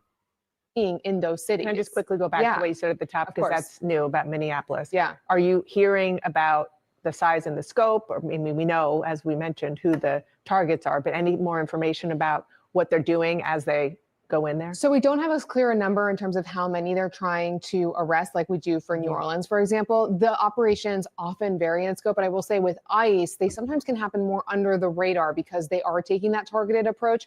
And that is what my sources are telling me, which is different from that very public push that Border Patrol often does on the streets when they land in Home Depot parking lots or grocery stores, and they sweep up a lot of people. So these two operations may look different, but I will tell you, Dana, that everything has sort of flipped on its head this year in the way that the administration conducts immigration operations, because the White House has wanted to see more of that public push and more of that effect on these immigrants so that they too can be fearful and just voluntarily depart, which is ultimately their end goal. Okay, let's drill down on the Somalis who these ICE agents who you say are now involved in the operation. It is ongoing currently in Minneapolis. And remind people who may have missed it what President Trump said specifically. He said a lot of things about the Somali immigrants and the Somali community in Minnesota, but listen to what he said yesterday. They contribute nothing. I don't want them in our country, I'll be honest with you. Okay? Somebody would say, oh, that's not politically correct. I don't care. I don't want them in our country. Their country is no good for a reason. We're going to go the wrong way if we keep taking in garbage into our country. Ilhan Omar is garbage. She's garbage. Her friends are garbage. These aren't people that work. These aren't people that say, let's go, come on, let's make this place great. These are people that do nothing but complain. Kristen, is there anybody who you talk to behind the scenes at the White House who's saying, Mr. President, maybe you shouldn't be saying those things?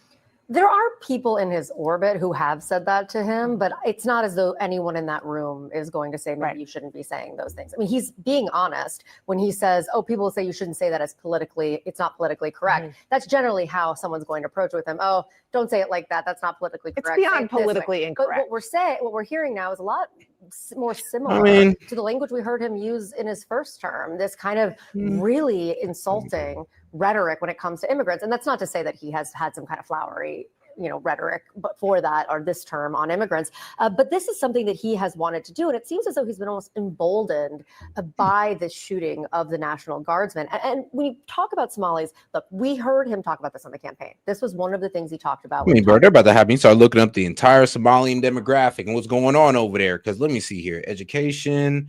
Let's see here. Like, even with the education, I'm starting to find out that they might have been misleading that. So education 25 plus, 40.6% has less than a high school degree. 59.4% are high school grads or higher. About 16% has a bachelor degree or higher degree, much lower than the Minnesota overall, where nearly 39% have a bachelor degree or higher. I mean, all right. Huh. Let's see. Even when it comes to the household, average Somali household size is about 4 people. 4 people per household versus, I mean, let's be real. The Minnesota average is damn near our average as well, about 2.4 people. So about 2 to 3 people in that house. About immigration. But then he linked it to this shooting in the moments after the shooting when he came out to speak about it, which had absolutely nothing to do with the shooting of that National Guardsman. So that's what I mean when I say emboldened. It's as though they're almost taking this event and now linking their actions and their rhetoric to what happened and seizing on it. Yeah, because I'm gonna be real with you. Like, we get it. There are Somalians out there committing fraud. Nobody's denying that. But to sit there and say that all of them gotta go, all of them are criminals, yeah, that's not cool. Like, let's be real. We know it's wrong when we do it to black people. We know it's wrong when they do it to us, MAGA. We know what's wrong just across the board. So I don't care why everybody's over here thinking that this is cool to do to the Somalians. Just gonna be real. As national security interest. That has been the overarching theme of this immigration agenda, and it paves the way for them to do even more. Well, it gives them a reason, and it gives them a way to point to an incident and say, this is why we're doing it. Just remember, they're very aware of all the litigation that they are facing on so many of these immigration issues. Now they can look at a specific event and say, well, now we're doing this for, as you said, national security. And there's something else that has happened and is currently happening in Minnesota with some members of the Somali community, which are allegations and prosecutions, criminal prosecutions of fraud from in and around the COVID era, a scheme in particular. So far, 37 people have pleaded guilty, 5 have been convicted, but I believe almost all of them are not just American citizens who are naturalized, but American-born citizens of Somali descent. And that makes the point that this is hardly a new phenomenon in Minnesota. I mean, to your point, it is the largest collection of Somali Americans now. I mean, but this has been generations old in Minnesota. I mean, the history of immigration in Minnesota, it's actually quite interesting. I mean, because of the Lutheran Church and other religious groups, I mean, for decades have been welcoming people from all walks of this global life. And so for the president to suddenly seize upon it, I think that the tone we heard, you're right. I mean, he has said so many similar things, but sitting in the cabinet room yesterday, the racist nature of it was striking. I mean, not just only talking about a duly elected member of Congress, but also it seemed to me that he was trying to sort of get the attention on this when he's frustrated by the economy, when he's frustrated by so many other issues here. This is a way that has worked for him to talk in these racist terms. But the politics in Minnesota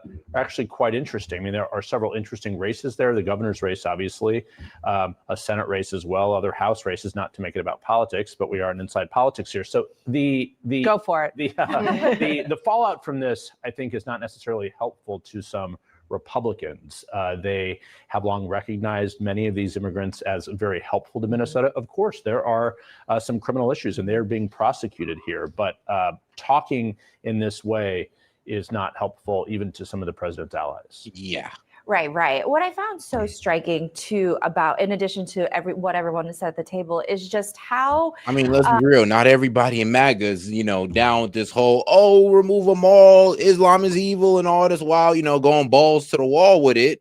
Yeah, not everybody in MAGA is like that, to be quite honest with you. I know the Dems are in shock right now. They're going like, Seth, what do you talk about? All of you guys are racist and neo-fascists. And I'm like, no, that's just a few of us. Just like some of the guys on you guys on the left. Some of you guys on the left are over there neo-fascists, and some of you guys over there are also baby mutilators. But it is what it is, right? We don't sit there and say that's all of you guys, but we know it's a few. So, show us the same grace. Please and thank you. But all right, guys, let's not forget to double tap that screen and like the video, guys. Appreciate the support. And any question, comment, jokes, or disagreements, you can go ahead and super chat it in, $2 and up. Appreciate the support, guys. His officials try to emphasize that the immigrants who are targeting are the immigrants who shouldn't be here, who have criminal records, who are a threat to society. But then when the president himself speaks, he generalizes it for all immigrants. And I think, and obviously the message comes from the top, and that's what he doesn't often make that distinction. He generalizes in the way that he did with the Somali immigrants last night. And I do think one thing that was said over Thanksgiving that's been a little bit overlooked is in one of his social media posts, he said that he was going to denaturalize citizens who, quote, I believe, undermine domestic tranquility. That I don't know what that means. So It's very hard. Right. To denaturalize anyone. Yeah. Exactly. And I think that's just, I'm sure that strikes a fear with, naturalized citizens who don't know what this means, who fear that they might be at stake if they anger the administration. Well, Priscilla, you've also been doing, you're a very busy person and a great reporter, but you've also been doing reporting more broadly on the way, the different avenues that the administration is taking to crack down on every form of immigration in the U.S. Travel restrictions on 19 countries, all asylum cases stopped, canceled TPS status for numerous countries, stopped all refugees except. Now, here's the thing. I'm actually for the travel restriction on the 19 countries. Like, I'm actually for the, the clamping down on immigration and Loki shutting down the border and damn near all forms of immigration. I'm actually for that. But like I said, it's just the framing as an entire community as just these evil scammers that want to rip us all off. That's the part I don't like. But as far as restricting immigration from Somalia, here on out, I'm all for it. Like, trust me, I have no disagreement with that. South Africans from South Africa, restrict work and student visas and re-examine green cards. Today really crystallizes what this immigration agenda was actually always about. The president always talked about mass deportation, but the officials that were going to work this behind the scenes had a much bigger plan at play. And that is, I think, what we're seeing today. It's not only 2 aggressive operations in New Orleans and in Minnesota, but there's also the halting of immigration applications for nationals of 19 countries of concern, as they have been labeled by the Trump administration. That is massively disruptive in addition to everything you said, because those are people who have been going through the legal immigration system, who are in the cusp of being naturalized, who are trying to get green cards, who suddenly can't. And this is also true for asylum decisions, which have also been put on pause. It is these incremental changes that are happening very quietly that are disrupting the entire immigration system to the point where I talk to immigration attorneys, they genuinely don't know how to advise their clients, because they might advise them one thing at 1 p.m. and then have to change what they said at 5 p.m. the same day. So this is big. Yeah, because ICE is not playing around with these guys. That's the problem. Like back in the day, you was able to play games with ICE under Biden. Now, no, they're coming after you. If you're not here, if you're not supposed to be here, they're coming after you. But all right, now let's go ahead and get over to the next video, and let's get right back into another immigrant. Well, since we're on the topic of immigrants committing crime. In the investigation into Ramanullah Lochinwall, a potential new twist in the investigation into Ramanullah Lochinwall, the alleged terrorist who ambushed 2 National Service Guard members, killing one and critically injuring them. God, do me a favor, double tap that screen, like the video, and go ahead and hit that icon there at the top and subscribe to the channel. Appreciate the support, by the way, guys. And I believe we are about 82 away from opening up the call-in line and running the conspiracy hour. Sources told the Daily Beast that they're investigating a lead that Lochinwall might have been blackmailed by the Taliban, who may have threatened to murder his family in Afghanistan if he didn't open fire on National Guard troops. The Daily Beast reported that a Taliban unit known as Yarmouk 60. Whoa. Hold on, let's I'm sorry, but let's take it back a little bit.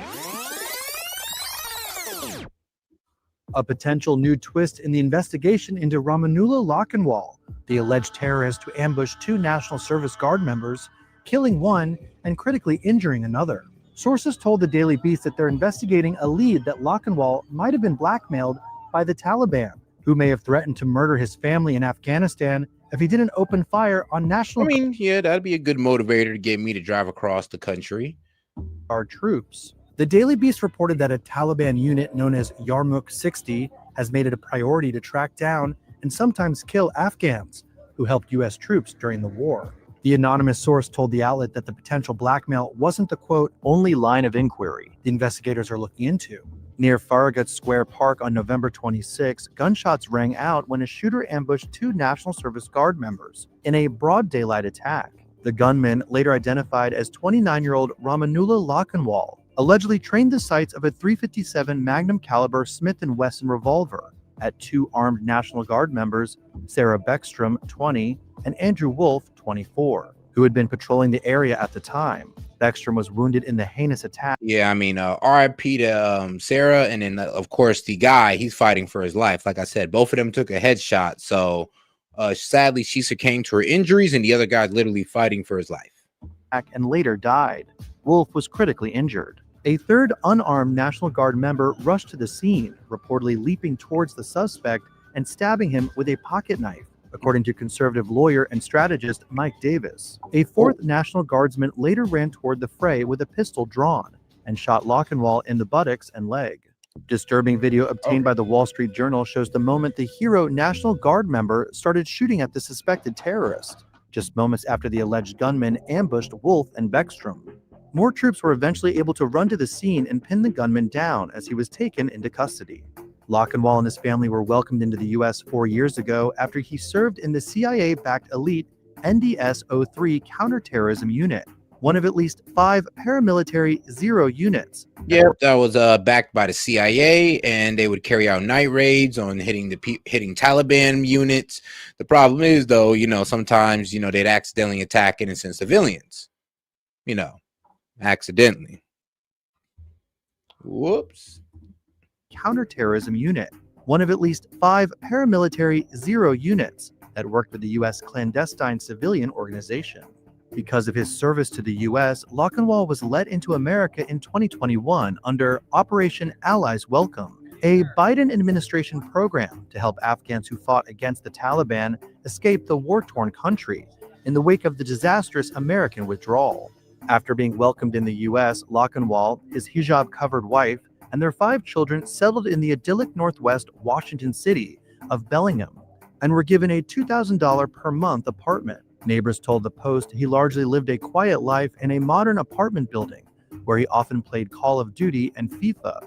One neighbor told the Associated Press that Lochinwall disappeared about... I mean, my man literally went from, throwing bullets in the desert to out there just playing Call of Duty and kicking it in a gaming chair in America.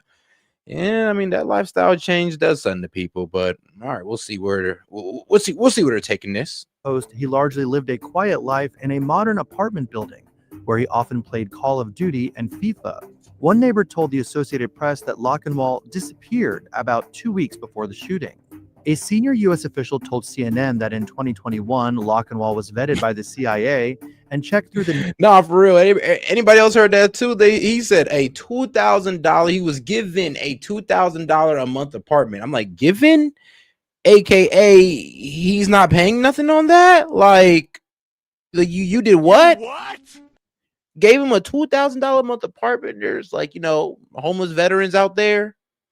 I mean, I'm glad y'all hooked them up, but you could have hooked them up too if that's how y'all are if y'all got money like that. National Counterterrorism Center. The official said the Afghan was, quote, clean on all checks. Some of that reporting, though, has now been contradicted by the National Counterterrorism Center's director, Joe Kent, who blamed the Biden administration for a lapse in Lochinwall's vetting process.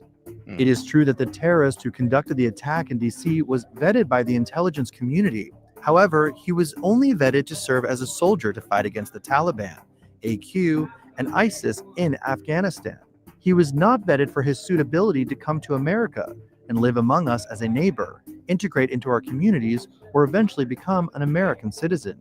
Lockenwall had applied for asylum in December 2024 and later got approval under the Trump administration in April of this year. While it's not entirely clear what his job was, a relative told NBC News that Lockenwall worked as a contractor for Amazon Flex, a delivery service in which contract workers make deliveries with their own vehicles. A motive for the shooting is still unclear, but officials are describing the attack as targeted.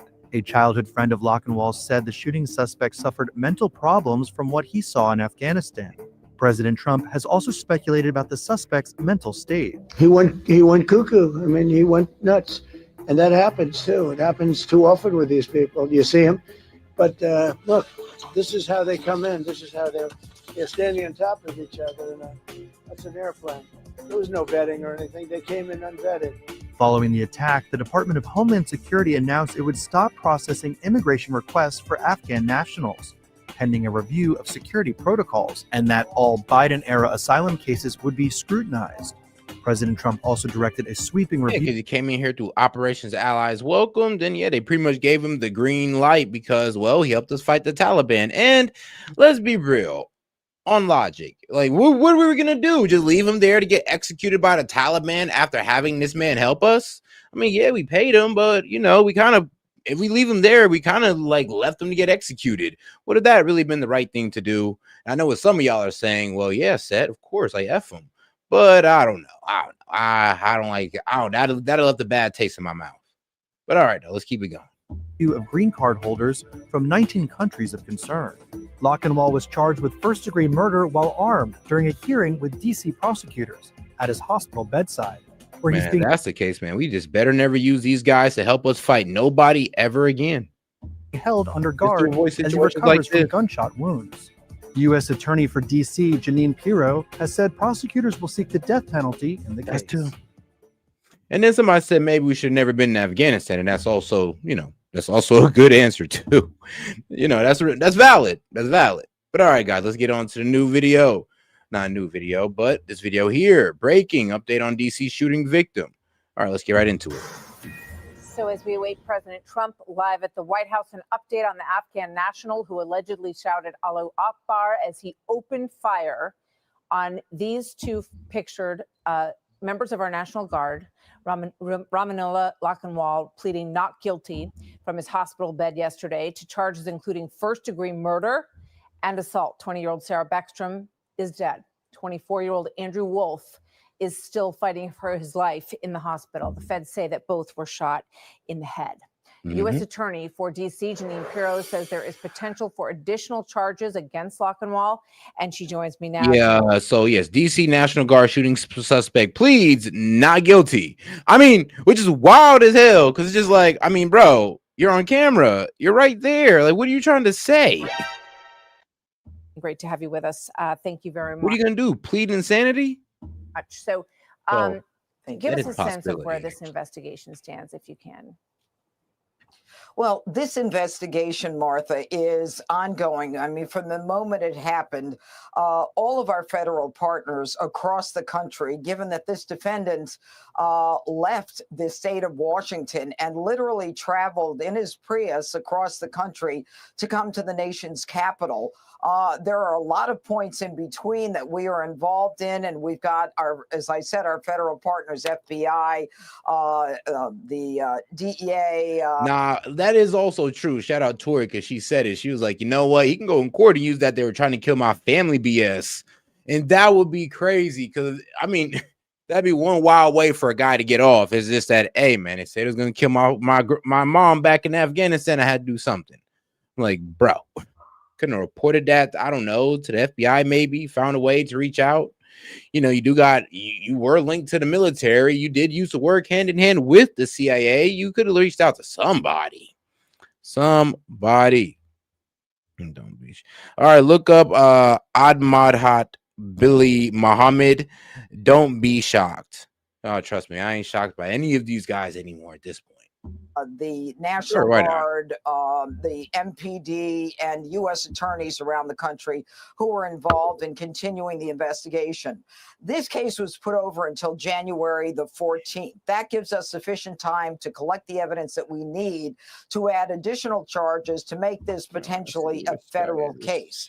There are many charges that are being considered, but right now the two most significant charges are murder in the first degree, which was filed in the Superior Court, along with assault with the intent to kill, and the transportation of a firearm that was used in a crime of violence. There's a great deal of evidence to cull through in this case, but most important, of course, is the fact that there is one victim, Andrew Wolf, who is still alive. He has been moved from critical to stable condition.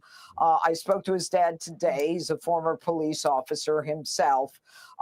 And we continue to work to make sure that they have all the resources they need to get through this next however long it takes to get through the system. The defendant is in custody in a hospital, and he remains in a hospital bed. But as soon as we're able, we will move him to a correctional facility that has the ability to take care of him. U.S. Attorney for D.C. Jeanine Pirro, thank you very much. Hey, Sean Hannity here. Hey, click here to subscribe to Fox News. Okay, yeah, I found them. There you go. It's like you can never really find these guys on whatchamacallit, on Google for some reason. They didn't want to give me a rate up. But this guy that Hellbat's talking about. Like 2017, rape, no jail time. 2025, rape, no jail time. I mean, again in 2025. So 2 times. Arrested for rape.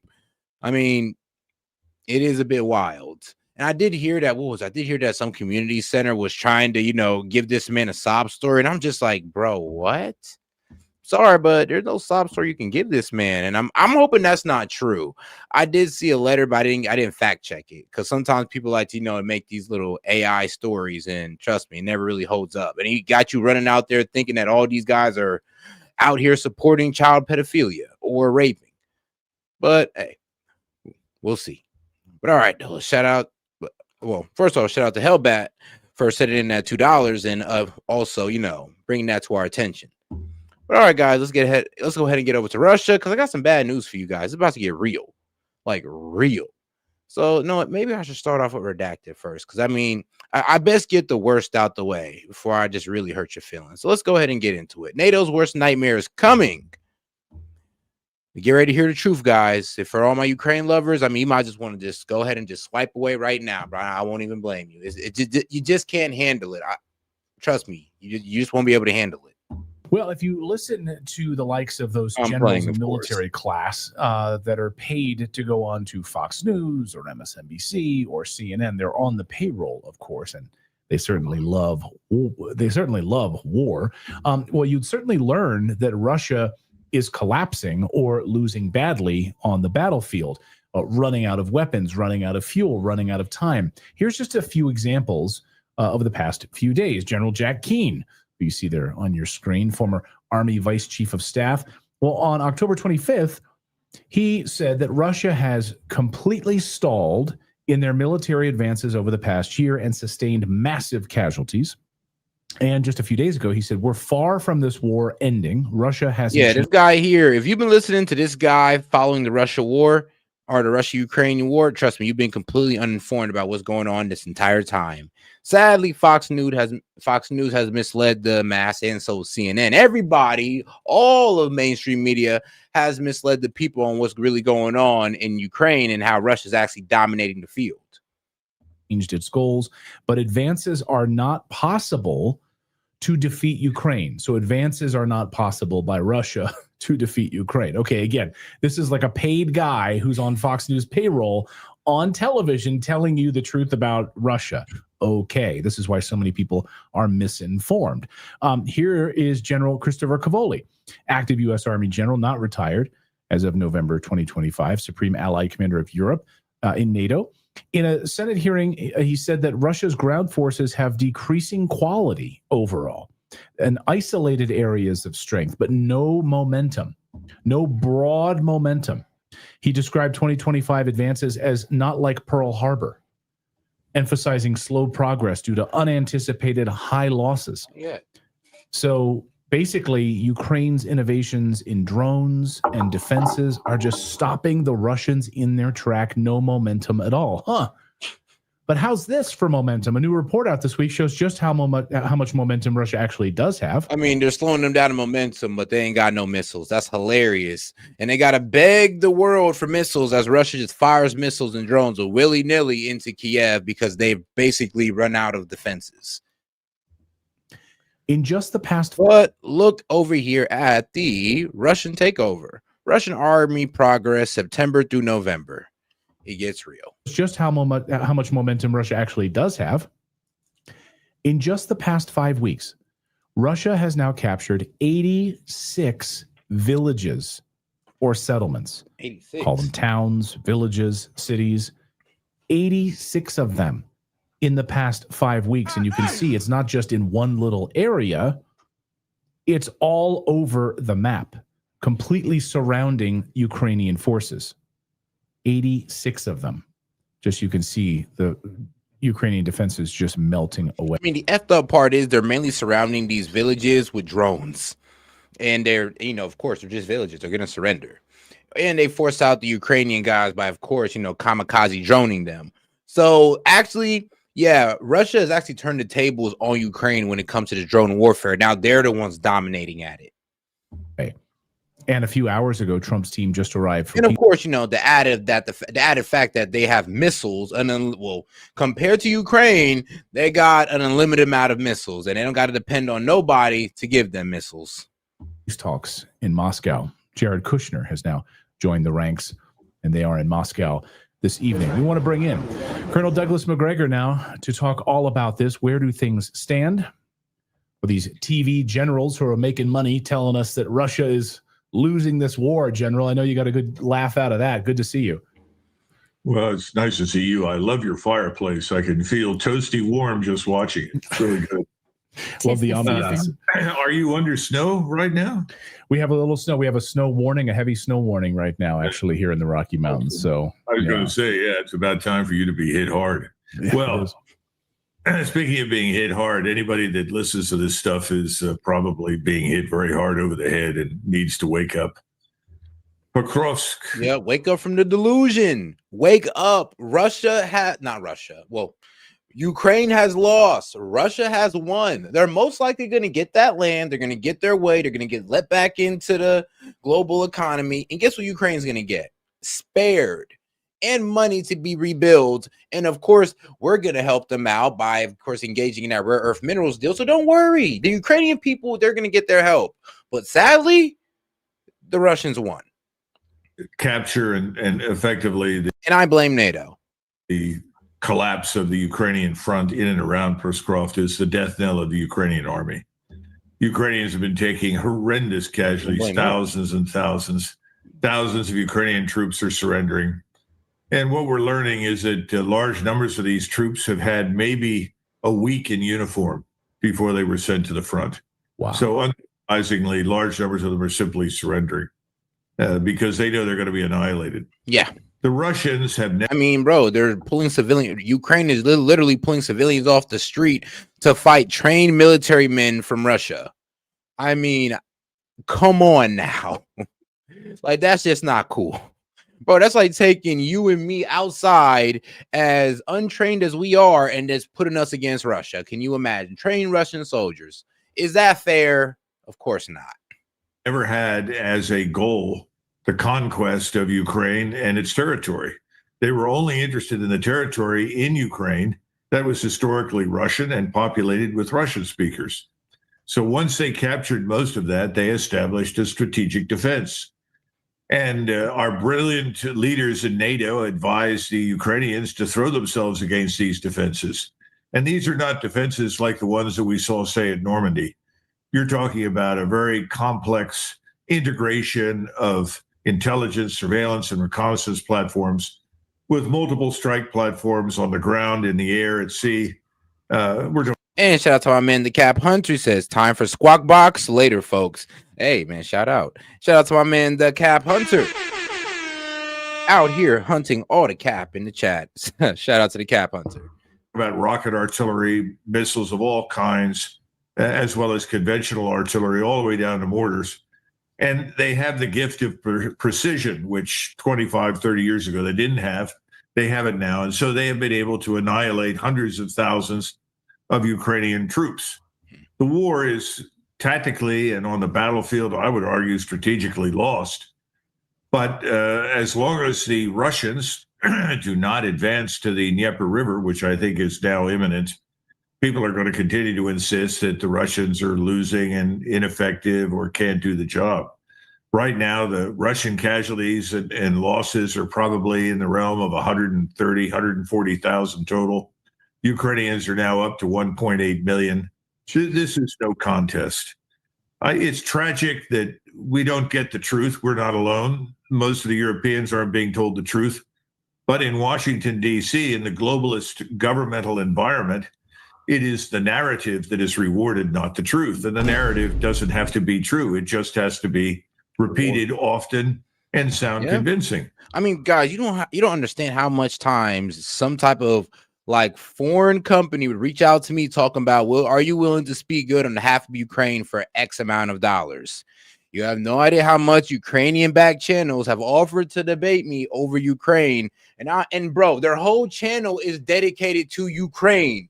Not one video talks about anything else geopolitical besides Ukraine. It was like, okay, I see the propaganda from a mile away.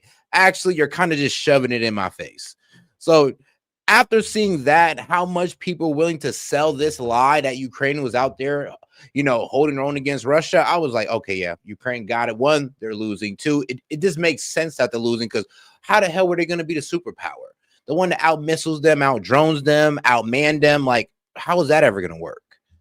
And that's what you've got. But this war is effectively now at a terminal point. And I think that's why you see in an act of desperation, frankly, Witkoff and Kushner, neither of whom are credentialed members of the State Department or the administration, rushing over to Moscow to try and rescue the situation for Trump.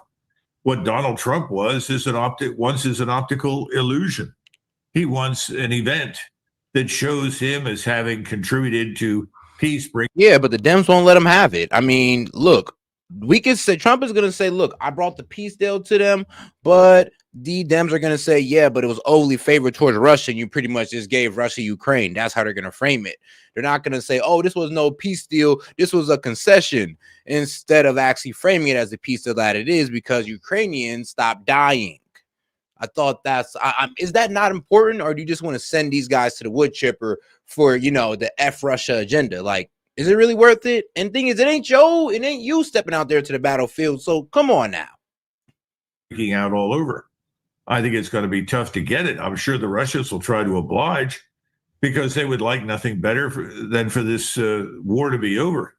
But unfortunately, the Europeans and the Zelensky government itself don't seem to be willing to cooperate. So I don't know that we can expect much to come out of it. Let's talk more about our other favorite impotent power structure, NATO. We've talked about how the United States is sort of cosplaying that they have a role in peace, even as they continue to. And that's the thing. This needs to settle now to a point where, bro, it's going to get to a point where not even the pro-Ukraine guys can sit there and deny it, that Russia has won. It's going to take to and I hope it don't get to that.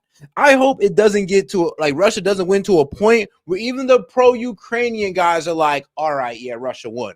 Because at that point, Russia damn near took 30 to 50% of Ukraine. I think that's the only way these guys will sit there and be like, okay, we'll stop being delusional. We'll stop. I know we're late, but we'll stop being delusional after Russia takes 30 to 50% of Ukraine. I know it's crazy how they're acting right now, but I mean, this is how they are. They've been fed a lie for the past 2 years that Ukraine is winning, and they're not willing to be dispelled of it. Send Ukrainians to their death. Although, let me ask this in a two-part question. Ukrainian prosecutors say they have over 300,000 desertion cases, which may mean that this advance for Russia does not come at the expense of human life. So what's your take on that? And what's your take on the fact that the U.S. is skipping the NATO meeting next weekend because that is equally pointless? Yeah, it is. NATO is disintegrating. We're trying to maintain this facade that such an alliance actually exists and is meaningful. But if you look at Berlin right now,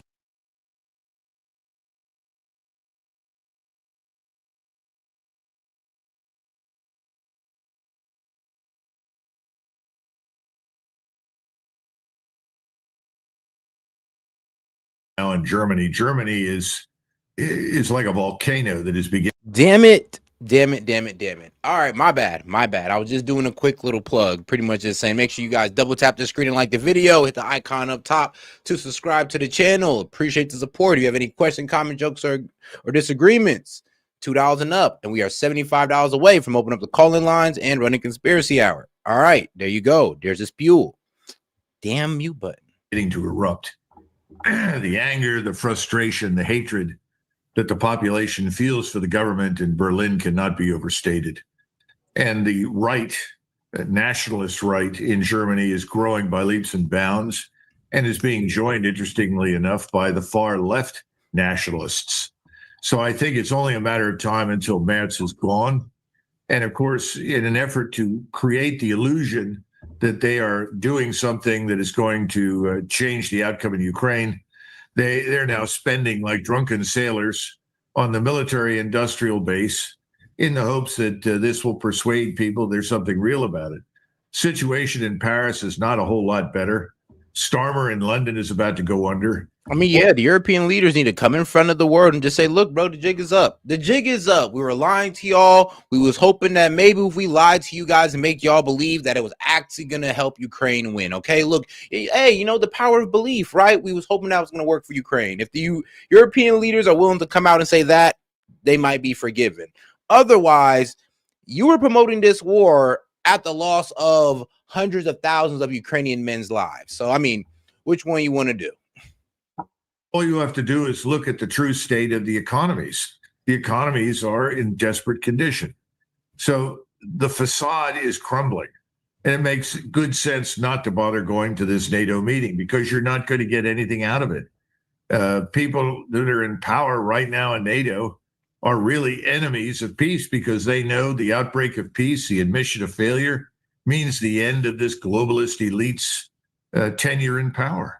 So that's a foregone conclusion.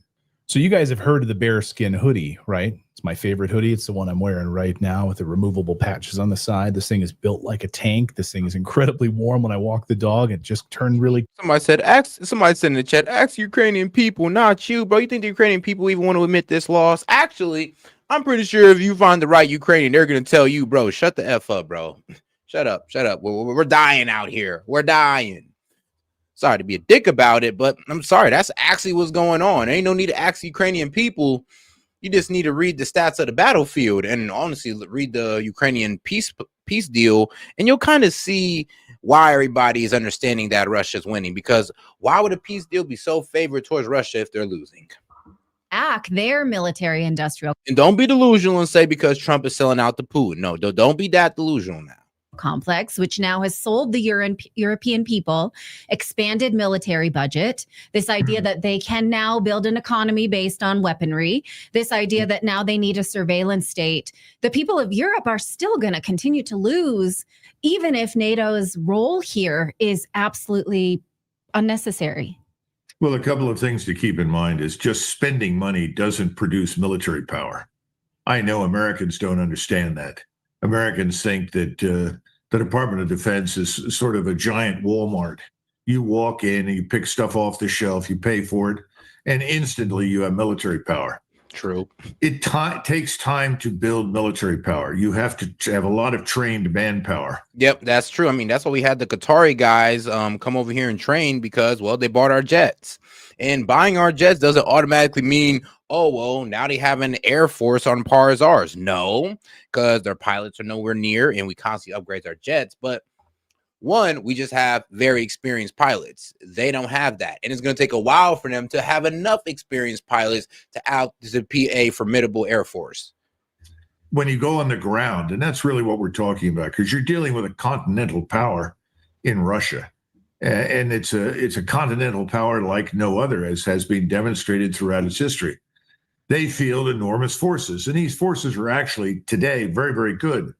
They have a lot of trained manpower that is competently led, well-equipped, and well-organized. But it takes time to do that. When you build a formation, a battalion of, say, 600-700, a brigade of, say, 4,000 to 5,000 to 6,000, it takes a long time for those soldiers to live together, to work together, to train together, to become effective, to become comfortable with the weaponry that they've been given. It takes on average about 10 years to build an army. So stop and consider that. The Germans had almost no army at all at the beginning of this war. So they're looking at 7 or 8 years before they see anything of value really emerge. And what they're trying to do is take factories that once built automobiles and say, okay, now you're going to build military equipment. Maybe you're going to build armored fighting vehicles or something else. And it was working for a little bit. I mean, they were turning regular factories into military factories that were producing drones and all that. So it was working for a little bit. But I mean, let's be real. They don't got the infrastructure that Russia does. So they just mass produce them at a faster rate. And they're more technologically advanced. Well, that's not a long-term solution to. And let's not forget the missiles that Russia have that, you know, Ukraine got to beg the world for. Remember that part. Remember the German economic problem. He's on his knees begging for the missiles. Pause. Because, yeah, on his knees begging for the missiles sounds a little gay. But that's what Zelensky was out here doing, on his knees begging for the missiles. Military equipment has very limited utility in the sense that there's no salvage value unless you can sell it to somebody else after you're through with it. And when you do that, you're not going to get much back from your initial investment. In other words, what the Europeans need, what the Germans in particular need, is to rebuild a functioning commercial economy with a scientific industrial base that can sustain the standard of living. That's something you cannot do with this military power. All they'll do is sink themselves deeper into debt and destroy the living standards of the Germans. The Germans know that. They're figuring it out. That's why Germany right now is... I mean, Germany been in revolt for a while now because, I mean, I remember when the farmers protested by putting manure on the, what was it? I think it was like the state buildings or their Capitol buildings steps. Putting cow dung on the steps of the state officials. Like, what do they call their places there? Well, let's just, it's almost like they put crap on the I don't know why I'm blanking right now, but yeah, it's pretty much like they put cow dung on the steps of the Capitol building. That's pretty much what they did out there in Germany as a protest against the government for not allowing them to use cheaper resources for fueling their tractors. Like, they literally want these guys from paying like $1 to a gallon to fill up their tractors to pretty much paying double that, paying like $3 a gallon for their tractors. So it was absolutely insane. And it pretty much just raised their costs. And like, it was the government doing it to their own farmers. It was outrageous. Is a pot on the fire and it's bubbling over. And it's only a matter of time until Mertz and his friends are gone. Yeah. Yeah. I keep focusing on Germany. Very, very important. I also want to focus on this 28-point peace plan. So we saw Kushner, we saw Witkoff there. Putin has said it's worth looking at this 28-point plan framework here. Do you think there's any meat on that bone? And do you think we'll see anything substantive from these quote unquote peace talks? The Russians have made very clear what their bottom line requirements are. Everybody knows that. Yep. Those are not going to change. Bottom line requirements, land. They're literally taking the land that they've taken. I mean, they may give out a little bit of land that they never honestly planned on keeping, but it does sound like the regions that they're in, they want complete control of. They want Ukraine to withdraw, and they can take complete control of those regions. And it's looking like they're going to get their way. So if anything comes out of this 28-point plan that has become a 19-point plan, that's probably going to be. Hey, and shout out my man Galactic. Wait, is this man? Yeah, this is my man Galactic, or Embrace the Madness. Got to disagree with you, S.E.T, about German manufacturing capacity. They're the biggest industry power in Europe with plastic, machinery, chemicals. They can retool fast. They build drones, ordnance fast as fuck. And yes, this is Galactic. No, you're right. Actually, no, I was talking about the farmers. It was the German farmers when the government actually was forcing them to use a more expensive way of fueling their tractors. That's what I was talking about. I wasn't crapping on Germany's manufacturing power. No, we're not about to do that to German, because German engineering is still splendid, by the way. Splendid.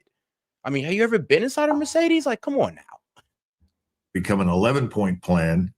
It either looks a lot like what Putin has been. But you're right, though. You're right. I mean, trust me, Germans do got a lot to be proud of. Hey, I was honestly giving them props. I was like, hey, the farmers literally went against their government and started putting cow crap on their steps. I mean, I like where they were going with that. Like, we need some of that spirit. Saying for months or years, or it's just going to be kicked to the curb. Keep something in mind. Putin and Lavrov both understand what Trump wants. He wants good optics. He wants the optical illusion that he has been the creator of peace and goodwill and so forth. No, Putin's going to give it to him. Well, he's going to try to give it to him, but I'm be real with you, it's honestly up to the media. And I'm be real with you, Fox is not going to give it to him because look how crazy they are for war. I mean, CNN is not going to give it to him because, you know, TDS, and Lord knows the other mainstream medias won't. There's probably only independent media like me is going to be honest about it and tell you guys that, look, it ain't Trump's fault that this ended the way it did. I blame NATO and Ukraine. So mainly Zelensky and NATO. And if you don't want to blame them, you want to find a way to blame Trump, then, I mean, I'm sorry, but you got TDS, so you need to get over it. But all right, though, let's go to Scott Ritter ripping into Pete Hegseth. When I tell you that he destroyed this man, bro, at the end of this video, you're damn near going to think Pete Hegseth is guilty. So let's get right into it, guys. And shout out to my man, Scott Ritter. He definitely did some work for the USA. About the post-conflict reality where Russia and the United States are global leaders without any restraints, no sanctions, no residual sanctions, no hint of sanctions, no punishment, no nothing. This is the conversation they're having. It's the conversation they have to be having. This is the only conversation. And then what is the origin of that wacky 28-point plan? The wacky 28-point plan is a Keith Kellogg invention. This is a residual Marco Rubio, Keith Kellogg, to get Europe engaged. But Europe doesn't engage responsibly. This is the first thing that Trump saw, is that when that first of all, the 28-point plan was leaked. It wasn't the whole plan. There's a whole bunch more to this plan that's there. It was. Hold on, and I forgot, man. Shout out to Galactic, because I forgot. That's a baller alert, by the way. My man sent 31 Aussie. Got to put some respect on that. Appreciate the support, brother. Leaked for the purpose of undermining European confidence in this peace process, to tear it apart. And Trump is fed up. Why do you think Rubio's not in Moscow? Because the 28-point peace plan, it doesn't exist in reality. There's aspects of it that they don't see eye to eye on. So they're focusing on that which they do see eye to eye on. And this is the reality that they're talking about. And I think Witkoff and Kushner came out of there confident that that they are headed in the right path, that there will be a peace. It's not going to be a negotiated peace. It's going to be unconditional surrender on the part of the Ukrainians with some residual guarantees. It'll quickly go away. I've read deep into this plan, and what Europe thinks they're going to get and what Ukraine thinks they're going to get are two totally different things than what reality is going to dictate. All right, moving over to Pete Hegseth, I'm going to play three tapes for you. One is Pete when I knew him and worked with him at Fox News. He appears to be giving a speech to an audience. It's not a Fox product. And in it, he says that illegal orders should not be obeyed. The second is Pete Hegseth the day after the attack on this boat, in which first the boat was destroyed and then the second attack resulted in the killing of the two survivors. That's Pete talking to his and my former colleagues on Fox and Friends the morning after. The third is Pete trying to obfuscate what he knew and when he knew it at a cabinet meeting yesterday. We're going to play all three of these together. Collectively, it's less than a minute. Chris, number 18. There are some guys at Leavenworth who made really bad choices on the battlefield. And I do think there have to be consequences for abject war crimes. If you're doing something that is just completely unlawful and ruthless, then there is a consequence for that. That's why the military said it won't follow unlawful orders from their commander-in-chief. There's a standard, there's an ethos, there's a belief that we are above what so many things that our enemies or others would do. I watched it live. We knew exactly who was in that boat. We knew exactly what they were doing, and we knew exactly who they represented. I watched that first strike live. As you can imagine, at the Department of War, we got a lot of things to do. So I didn't stick around for the hour and 2 hours, whatever, where all the sensitive site exploitation digitally occurs. So I moved on to my next meeting. I did not personally see survivors, but I stand because the thing was on fire. It's like, bro, see, now we need to see the whole video, like I said, because you can't sit there and say that and be like, well, first off, you know, the leaker, he saw some 2 bodies, but me, when I saw the video, I saw 2 floating bags of heroin. Like, you never know how he might try to pull this off. So yes, let's have the video released. Let's make sure we zoom in, and let's make sure that they actually bombed 2 non-lethal combatants. It was exploded and fire and smoke. You can't see anything. You got digital. This is called the fog of war.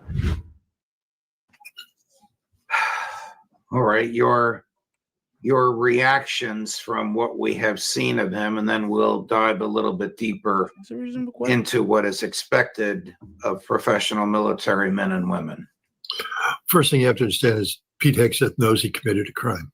He knows this in his heart of hearts. So because we saw that in 2016, he knows what the law of war is. He knows what the Department of Defense law of war manual says, and he knows what the duty and responsibility of officers and enlisted men who have taken an oath to uphold and defend the Constitution of the United States against all enemies, foreign and domestic. He knows that you can't obey an unlawful order. He knows this.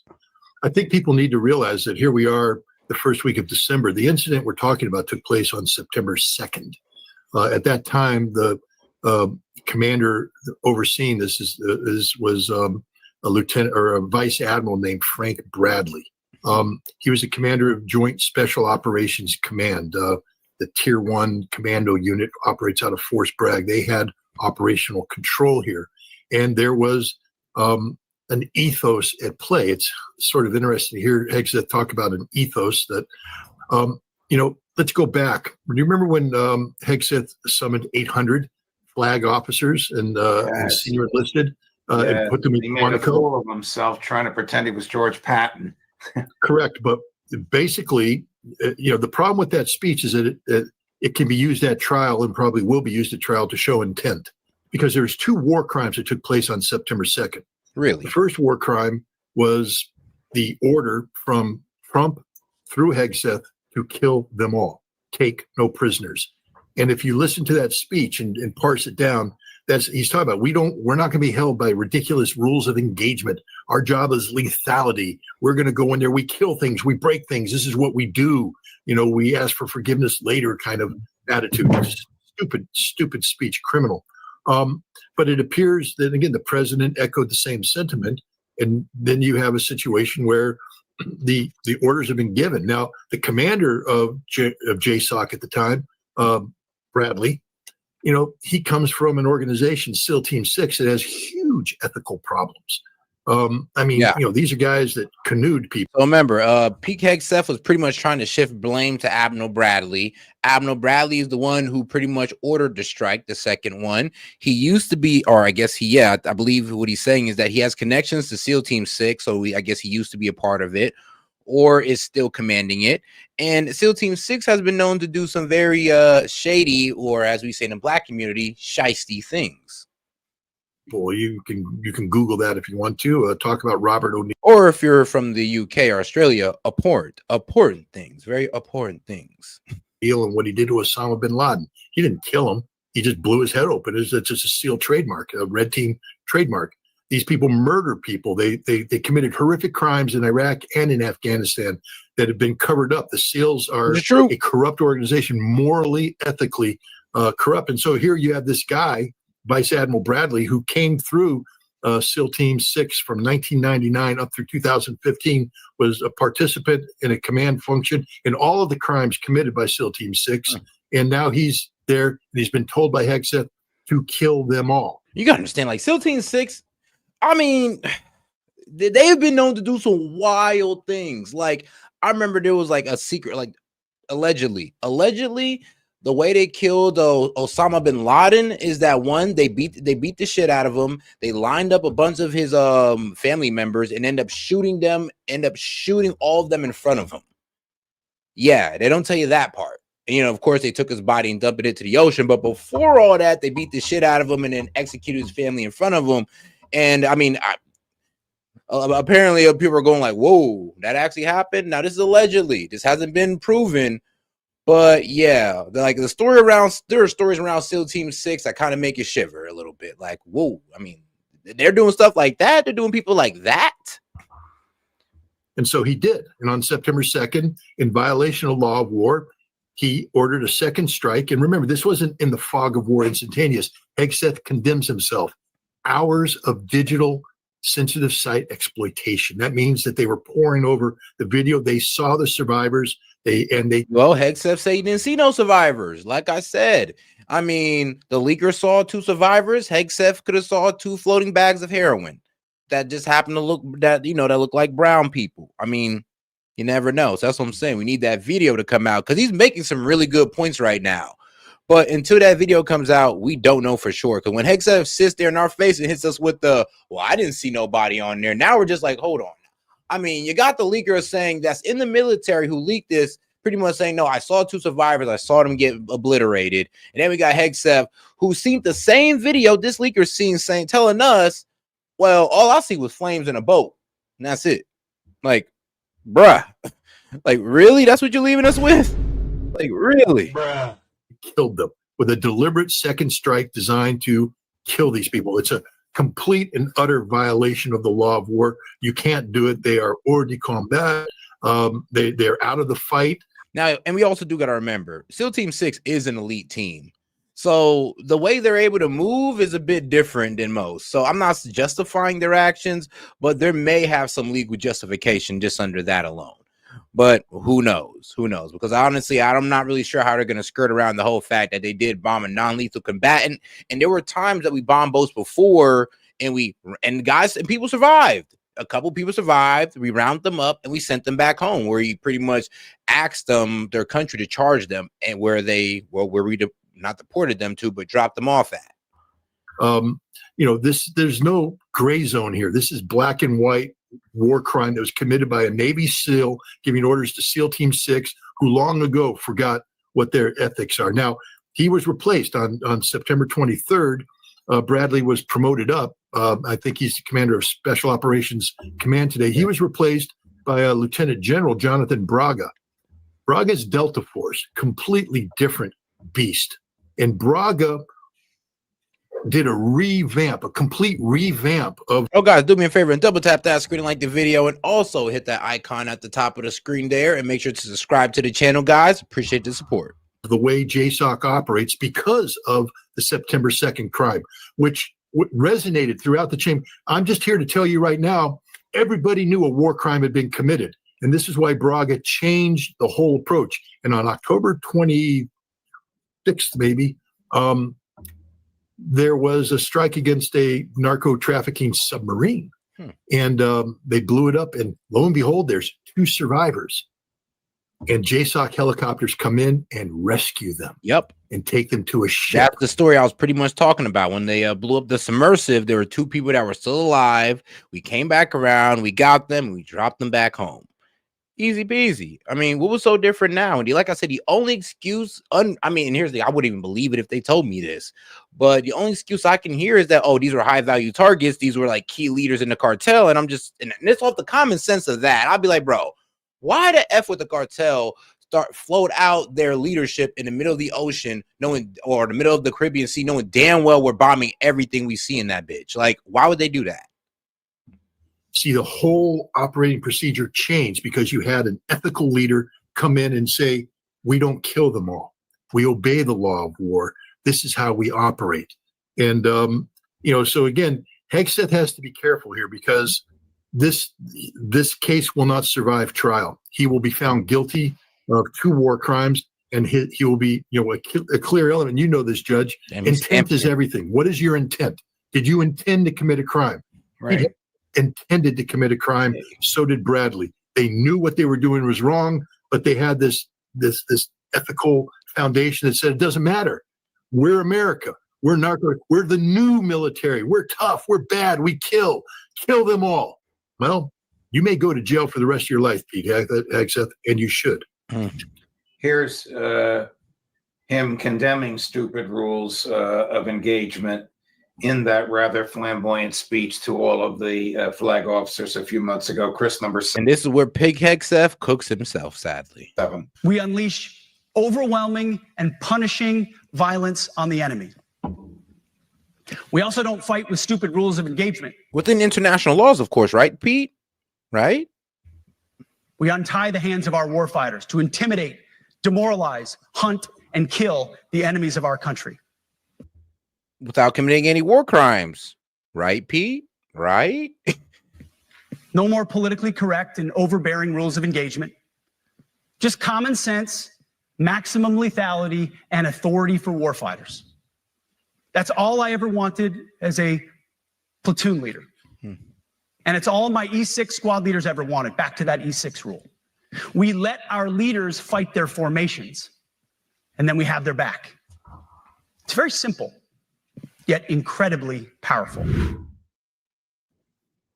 He just condemned himself, Judge. You know that. If I played that tape before you at trial, the intent to kill, the intent to be lethal, the intent to disregard rules, law, maximal. Now, I still bring up the example. I'm like, yo, Scott Ritter, I respect you, dog. I love what this guy be saying, but so where was this criticism when, you know, he bombed the Houthis in Yemen? I mean, they're a terrorist organization. And here's the thing, we did worse. We bombed them on land at an apartment complex that took out innocent civilians, and he was all cleared on that. I mean, the only problem with the only thing that people are complaining about is that what?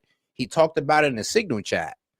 So where's that consistency for what happened in, you know, Yemen? I'm just a bit confused. Like, somebody enlighten me. What's the difference between bombing terrorists in the ocean and bombing them on land? What's the difference between bombing narco terrorists and bombing Arab terrorists, Islamist terrorists? Like, what's the difference?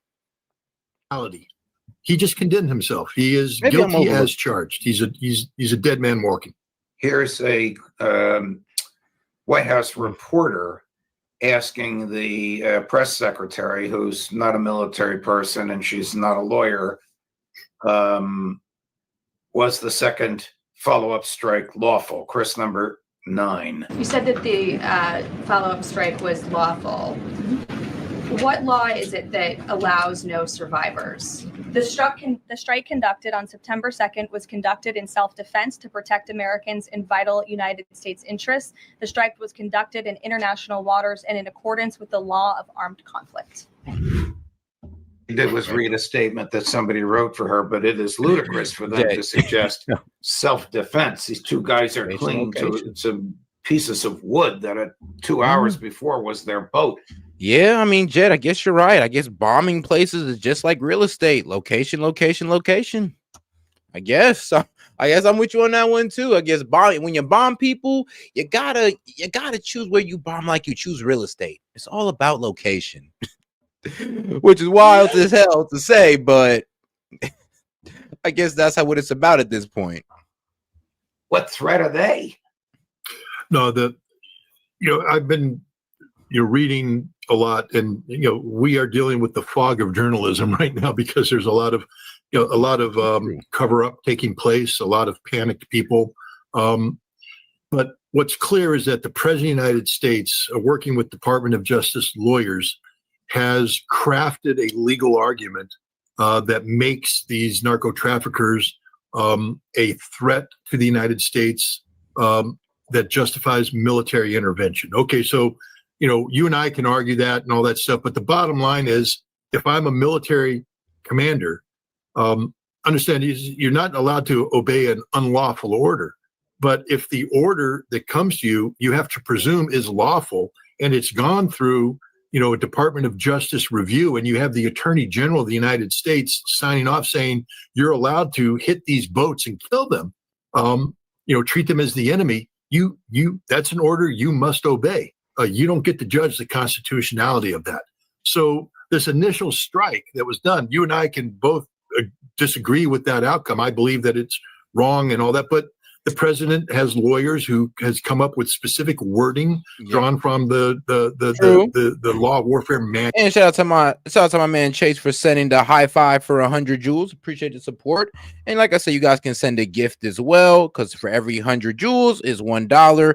And well, I mean, you can also send a Venmo as well. I opened that one up, you know, for those guys who don't have their card connected to Google and who can do a Venmo instead. So shout out to those guys. You know, hey, I read the comments. Manual that gives authority to carry out these strikes. That's fine. The moment the ship is sunk, the moment you have survivors in the water, there is no debate here. This is law that comes down from experiences from the Second World War, where I think the Lanconia is a ship that was sunk by the Germans, contained Allied and Italian prisoners of war, thousands in the water. German subs surfaced to rescue them, but then U.S. bombers came in and attacked them, and they abandoned these people. German officers, submarine commanders, were arrested after the war. Not because World War II was just like, it was just reckless warfare. That's why we came up with the Geneva Convention, because people were doing whatever to get ahead, sacrificing whoever, bombing whoever, suicide bombing whoever to get ahead in that war. And it got a little bit outrageous. Just because of other things, and tried considering the millions upon millions of lives lost, of course, and executed for shooting sailors in the water. Americans, the video that I saw as a second lieutenant, American submariners shooting Japanese merchant sailors in the water, because that's what we did. In 1949, the world said, this is not what we do. We don't do this. And the specific, straight up, if you're in the water, you're out of the fight. There's no debate about it. There's no gray zone. There's nothing. You are out of the fight. You're in the water and you are protected. And it doesn't matter if you're a merchant marine. All right, then I'll make sure to adjust that. I got you, Chase, on that one. A sailor or a narco trafficker. You're in the water. You're out of the fight. You must be rescued. And that's where this is patently unlawful. What she did, she just doesn't know what she's talking about, frankly speaking. What happens to Hegseth next? The DOJ is not going to prosecute. It'll be up to Trump to fire him. There might be enough political pressure put on Trump that he has to fire Pete Hegseth, and then Pete Hegseth will get a pardon. He won't go to trial. This, and neither will Bradley. Bradley may be relieved of command, but this won't go to trial. You know, who else? In light of what you told us about Bradley, I was thinking the same thing. I mean, like, even if everything does, go in the worst way possible, they'll most likely get a pardon. Bradley should be tried. It should be a public court-martial. It should be, but it won't be, because to do that, then you'd have to bring in Hegseth and Trump. Remember, Trump is implicated here, because Trump has given multiple speeches about kill them all, kill all of them, kill them, kill them, kill them. That's commander's intent right there. But and remember, the people that actually did it are the SEAL Team 6 operators. They're criminals as well.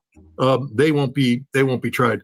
But they've gone too far into this. I do think that there is going to be congressional inquiry, and the data will come out.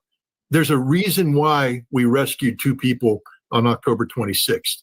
And the reason is the military system, which is staffed by honorable men and women who know the difference between right and wrong. They recognize that something horrible had happened, that the United States had committed a horrific war crime, and the system cleaned itself. The system put in place new rules of engagement. Fortunately, we had a very morally grounded officer, General Braga, Delta Force, who said, this is what we have to do. And they cleaned it up. But there will be a record. There's a record of investigation. There's a reason why U.S. Southern Command Admiral resigned and retired, because of this crime, this war crime. The whole system knows that something very bad happened, and the truth will come out. There is a record, a document of people questioning this strike, because you don't change your rules of engagement and your operating procedures on a whim. There had to be a reason. There's a reason why General Braga rescued 2 people and Admiral Bradley killed 2 people. Here's a reporter in the White House press corps who has her finger on exactly what you just said. Chris, number 5. So much of the concern from Democrats and Republicans is focused on the survivors. Why won't the administration either confirm or deny or reveal whether or not there were survivors after that initial first strike? And what imminent threat would two survivors pose who were clinging presumably to the wreckage of that boat? Again, Yeah. as I said, I think you Yeah, unless they were like cartel leadership, you really don't got a good excuse. guys are sort of not listening fully to the statement I've provided. Admiral Bradley worked well within his authority and the law, directing the engagement to ensure the boat was totally destroyed and the threat to the narco terrorists to the United States was eliminated. And for any further questions about his thinking, I would defer you to the Department of War. I obviously wasn't in the room for these. Just to follow up, Caroline, just on the administration's policy when it comes to survivors, was there a change in policy after this strike on September 2nd? The Washington Post is reporting that these two survivors were killed after a second strike, but then in October, two people were rescued and returned to Colombia and Ecuador. So was there a decision that was made to handle survivors differently after these strikes? Not to my knowledge, no. Well, she Yes, just there read a was. statement that Stephen Miller probably wrote for her. Remember, everybody's going off the whole, since they are non-lethal combatants, you cannot kill non-lethal combatants. So that means they don't have a gun, they have no way of fighting back. I mean, you just can't sit there and, blow them up. You got to sit there and take them as a prisoner of war or just as a prisoner altogether. But here's the thing, though. They are applying wartime laws, but we aren't at war with nobody but who? The cartel? I don't know. Are we really at war with the cartel, or are we just attacking terrorists? I'll leave that up for you guys to decide. She's not knowledgeable. First of all, again, But all right, though. Let's go ahead and react to some funny clips. Well, not really funny clips, but political clips. And then we're going to go ahead and get right back into the media analysis. But first, let's start with the Hodge twins. Bring them Somalis up again. The Somalis in Minnesota just got busted with that biggest fraud yet, where they're stealing taxpayer money meant for kids with autism. Yeah, what you expect at Pirates? And Ilhan Omar, she is pissed. Minnesota, under Governor Walz, is a hub of fraudulent money laundering activity.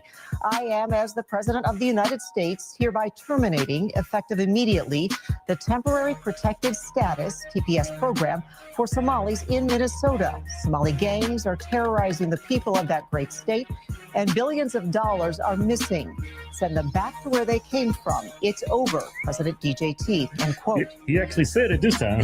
Go back where you came from. Autism and HSS program. That is Minnesota's Medicaid Housing Stabilization Services. Like I said, Trump ain't wrong for calling out the fraud, but he is wild as hell for saying we should send all the Somalians back home. That's the only wild statement that man has made. He could have just left off with stating the fraud and it'd have been all good. An HSS program. That is Minnesota's Medicaid Housing Stabilization Services. In 5 years, from 2 million to 122 million. Now, why? 6 people are accused of defrauding HSS. They're members of the Somali community, but this just gets worse. They're accused of recruiting kids for autism therapy. They brought in families, had them convinced to get their kids diagnosed as autistic. In fact, these families ultimately ended up having various social services bid for their children, competing with the size of check that they would get. It didn't matter if the kids had autism. By 2023, and like I said, it's literally the Democrats helping these guys abuse the system, because they're literally telling these guys, no, yeah, come in here, say your kid has autism, we're going to help you guys out with this type of funding. It's like, it's literally the Dems and the Somalians working hand in hand to play the system. And who do I blame more? The Dems. Because trust me, the Somalians ain't even come over here knowing the system that well to play it. They came over here barely knowing how to speak English. What makes you think they know how to play our complex system? Somebody had to help them with that. Somebody who knows the system very well. listen here, from $3 million to $400 million. Autism providers jumped from 41 to 328 in 5 years. Wow, taking money from money that was meant for children with autism. It's just, it gets evil. It gets worse. 40% of households in Somalia get remittances from abroad. That totals $1.7 billion. That is more than the entire budget of the Somali government. money being sent abroad, from abroad, back to Somalia. Where is that money going? Take a look at this. Most alarmingly, a lot of that money is funneled through money traders, and in the end, ends up in the hands of Al-Qaeda-linked Islamic terror group Al-Shabaab. Wow. Yep. So I'm sure everybody can see why he's removing protective things for these people in this country to be here legally. Right, right. And a lot of people saying he can't do that. Well, if Biden can do it with the Haitians, why can't Trump take it away from you? Oh no, Trump can take away TPS status from the Somalians. The problem is, it's not going to hit them as hard as we think it would. Because I mean, me and Sid both looked this up. It's about 709 Somalians under the TPS program. So trust me, removing TPS status is not really going to do anything, but just remove 700 of them. I mean, if you really want to go after the crux of them, I mean, you're going to have to start doing some investigation into how they got here. And you might be able to catch them up on that. Hopefully. Never know. Yeah, we can give it, but we can't take it back. Yeah, that don't make sense. All right, now let's get over here to this controversial Nick Fuentes and Alex Jones clip. Because what this man said was a bit wild. But let's get into it. Do what he just did. Nick, that was powerful. That's the old Trump. That's the old Trump 2.0. What do you make of that? Yeah, where's this guy been for the past 5 years? I think that's what everybody's thinking. I love it. And he hit every note because it's so true. These people come from a broken country. They come here and they mess up our country. Everybody knows they don't contribute. And for all the statistics, and they run us people say, down well, how we're the scum of the earth constantly. Well, then get the fuck out of here. Well, and that's the best part. They come here from a horrible country. They don't contribute. And then they're not even grateful. There's no gratitude. There's no reverence. There's no appreciation. And he's right. Ilhan Omar, that other one that just ran for mayor, they're not loyal to America. They don't even like America. And he's right. All they do is whine and complain. I love that he says all they do is. Yeah, that is a problem. It's like they're not loyal to America. They're loyal to their people. I mean, if you ask Ilhan Omar why she became a congresswoman, is not to serve the American people. I mean, she'll tell you that, but that's not the reason. It's to serve her people over there and make sure that they get all the benefits that they need and whatever they want. And honestly, that's what she was elected to do. So she kind of is doing her job.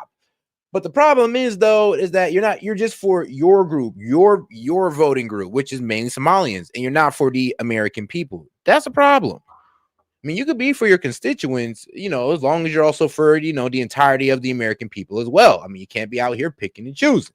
Like America. And he's right. All they do is whine and complain. I love that he says all they do is bitch. It's true. That's all they do. And we don't want him here. Does anybody think Not all of them, but the ones that do sit here and just bitch, trust me, I do be sitting there that's like, bro, go home. And trust me, I've actually talked to some of these well, honestly, I think she wasn't Somalian, she was Ethiopian. But I've actually talked to some of these people, and yes, they have that attitude of, oh, America should just be kissing our ass. Do you guys know what you guys do over there and all this wild stuff?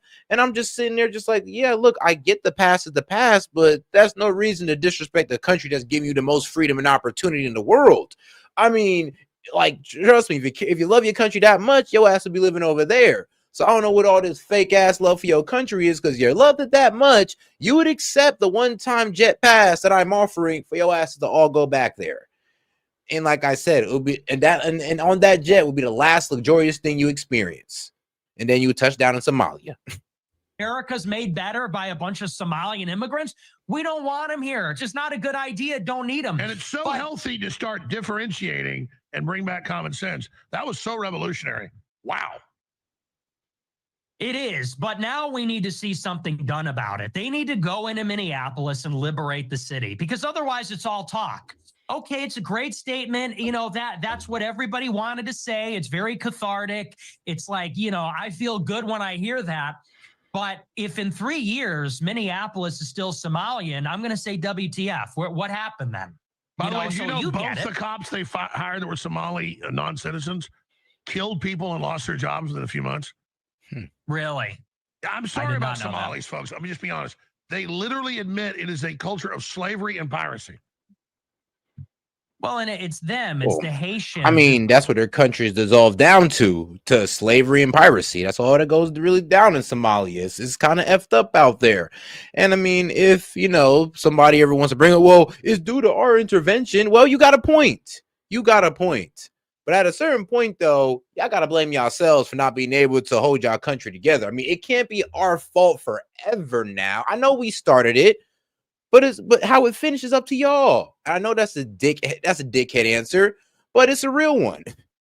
I'm sorry. It's like, hey, remember the Haitians in Springfield? We don't want these people. Like, these are probably the two worst countries on earth, Haiti and Somalia. They don't have a functioning government. Somalia does not and has not had a legitimate central government in decades, and neither does Haiti. And yet we're bringing these people into the Midwest. Why? Why are we bringing them to Ohio and Minnesota? Well, they're bringing them in because they have a functional welfare state. They're bringing them in because you have good health care in Ohio and Minnesota, bringing them in because you have a generous welfare state. And yeah, I told you, we got a Somali community over here too, but it's not as bad as what's going on over there. I'll tell you that right now. Like, trust me, I got a church down the street, but I got a mosque maybe like 15 minutes away. Like, trust me, the Muslim and Christian community here in Columbus, they get along well. There's really no clashes that go on over here. But then again, our Somali community has not reached the numbers that it has in, well, Minneapolis. I'm be honest with you. We got a subtle amount, and most of them are actually cool. They just come here to work. That's really it. I mean, you know, some of them like to bitch, but that's not all of them. Waiting for the president, the actual President Trump, that is going to take them and remove them from the country completely. But, I'm not confident that that's going to happen. I'm waiting for the day when they send in ICE by the tens or hundreds of thousands, and they literally just take them all out. And one day you wake up and Minneapolis is no longer under Somalian occupation. I don't think that's going to happen, but it needs to. And so that's where I hear a statement like that, and you go, okay, so clearly you still have it in you. You know what we want to hear. You know what we want you to do. The 2016 Trump never left. You just need to flip a switch. But now you need to deliver. And so if you can deliver all these other things, deliver this, do what you need to do, but make it happen, because if you remove these people, they're not coming back. If you take these people out of the country, you can violate every federal judge injunction, every Supreme Court ruling, whatever. If you just take these people and physically remove them, they're not coming back. Nah, Just do Nick, it and pardon Nick, you tripping, bro.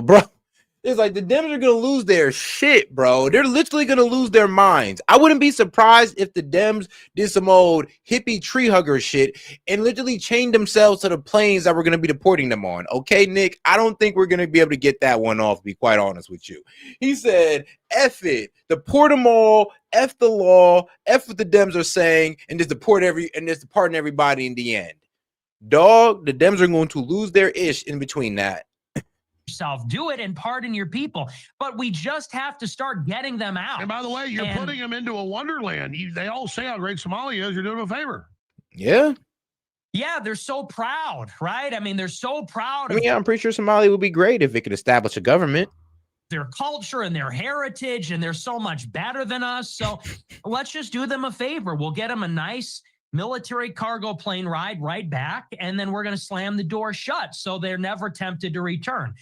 I just want to see it happen. And it's frustrating that, when you hear that, do you realize it? It's like, it's very pleasing to hear, but you also realize, oh, so Trump knows exactly what to say and exactly what to do. He's just not doing it every other day and 90% of the other times when it's not happening. So that's where it's sort of bittersweet. No, I agree, but I'm starting to see a pivot.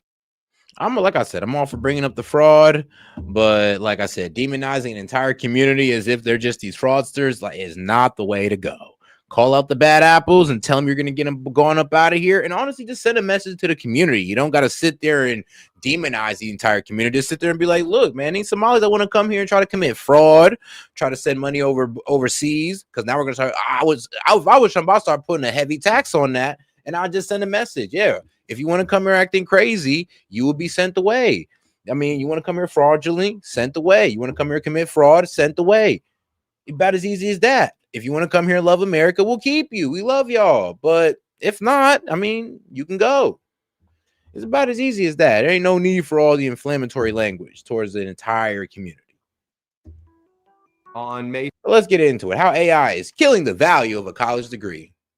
All right. 16th, 2025, I woke up and was ready to get into my graduation gown for the day of celebration of Villanova's graduation ceremony. My family and friends came from pretty much across the country to see me walk across the stage and receive my diploma. Michael, Sean, Matthias. Yeah, Michael! I was really on top of the world, super excited to finally have the diploma that shows my hard work over those 4 years. I was super excited to apply those skills to the job market, to an employer, and finally be an independent adult. Flash forward a couple months into the job search, been a little demoralizing. The job market has been very tough, especially for the new grads. I have been on my job search since November 2024. I've been applying anywhere and everywhere, and it has been a little difficult to even get to the initial interviews that I want to get to. The job market is yeah. kind of trash right now. I mean, it's either AI is taking your job or they got the, I mean, like I said, if it's low wage, illegals. If it's a high wage job, depending on where you're at, they can get an H-1B visa guy in. And like we exposed last night, they can say you're coming in at level 1, but really when you do your job, your task is about level 2, level 3. And that's how they just finesse the system. Elon, I'm sorry, my bad. I had a truth cough. But shout out to my man Hellbad. He says, if that's the case, Dems can fly with them and visit Somalia. Bye, fuck off, enjoy the trip, and stay there. And stay there a while. Literally, stay there a while, and hopefully you have some love for America when you come back. Hopefully you just start kissing the soil once you step off the plane. Now, I mean, it's really difficult. It's really difficult for people who have many years of experience. So it's going to be difficult for college kids. The rise of youth unemployment is worrisome. For the individual worker, we can see that graduating in a recession leaves long-lasting scars for decades after. These workers are a vital part of the labor market. And if they're having a hard time, that means that the economy could have a hard time. For the broader economy, these youth workers might be early indicators that the overall economy is slowing down or maybe even heading towards a recession. For the first time in modern history, a bachelor degree is no longer a reliable path to professional employment. Tough.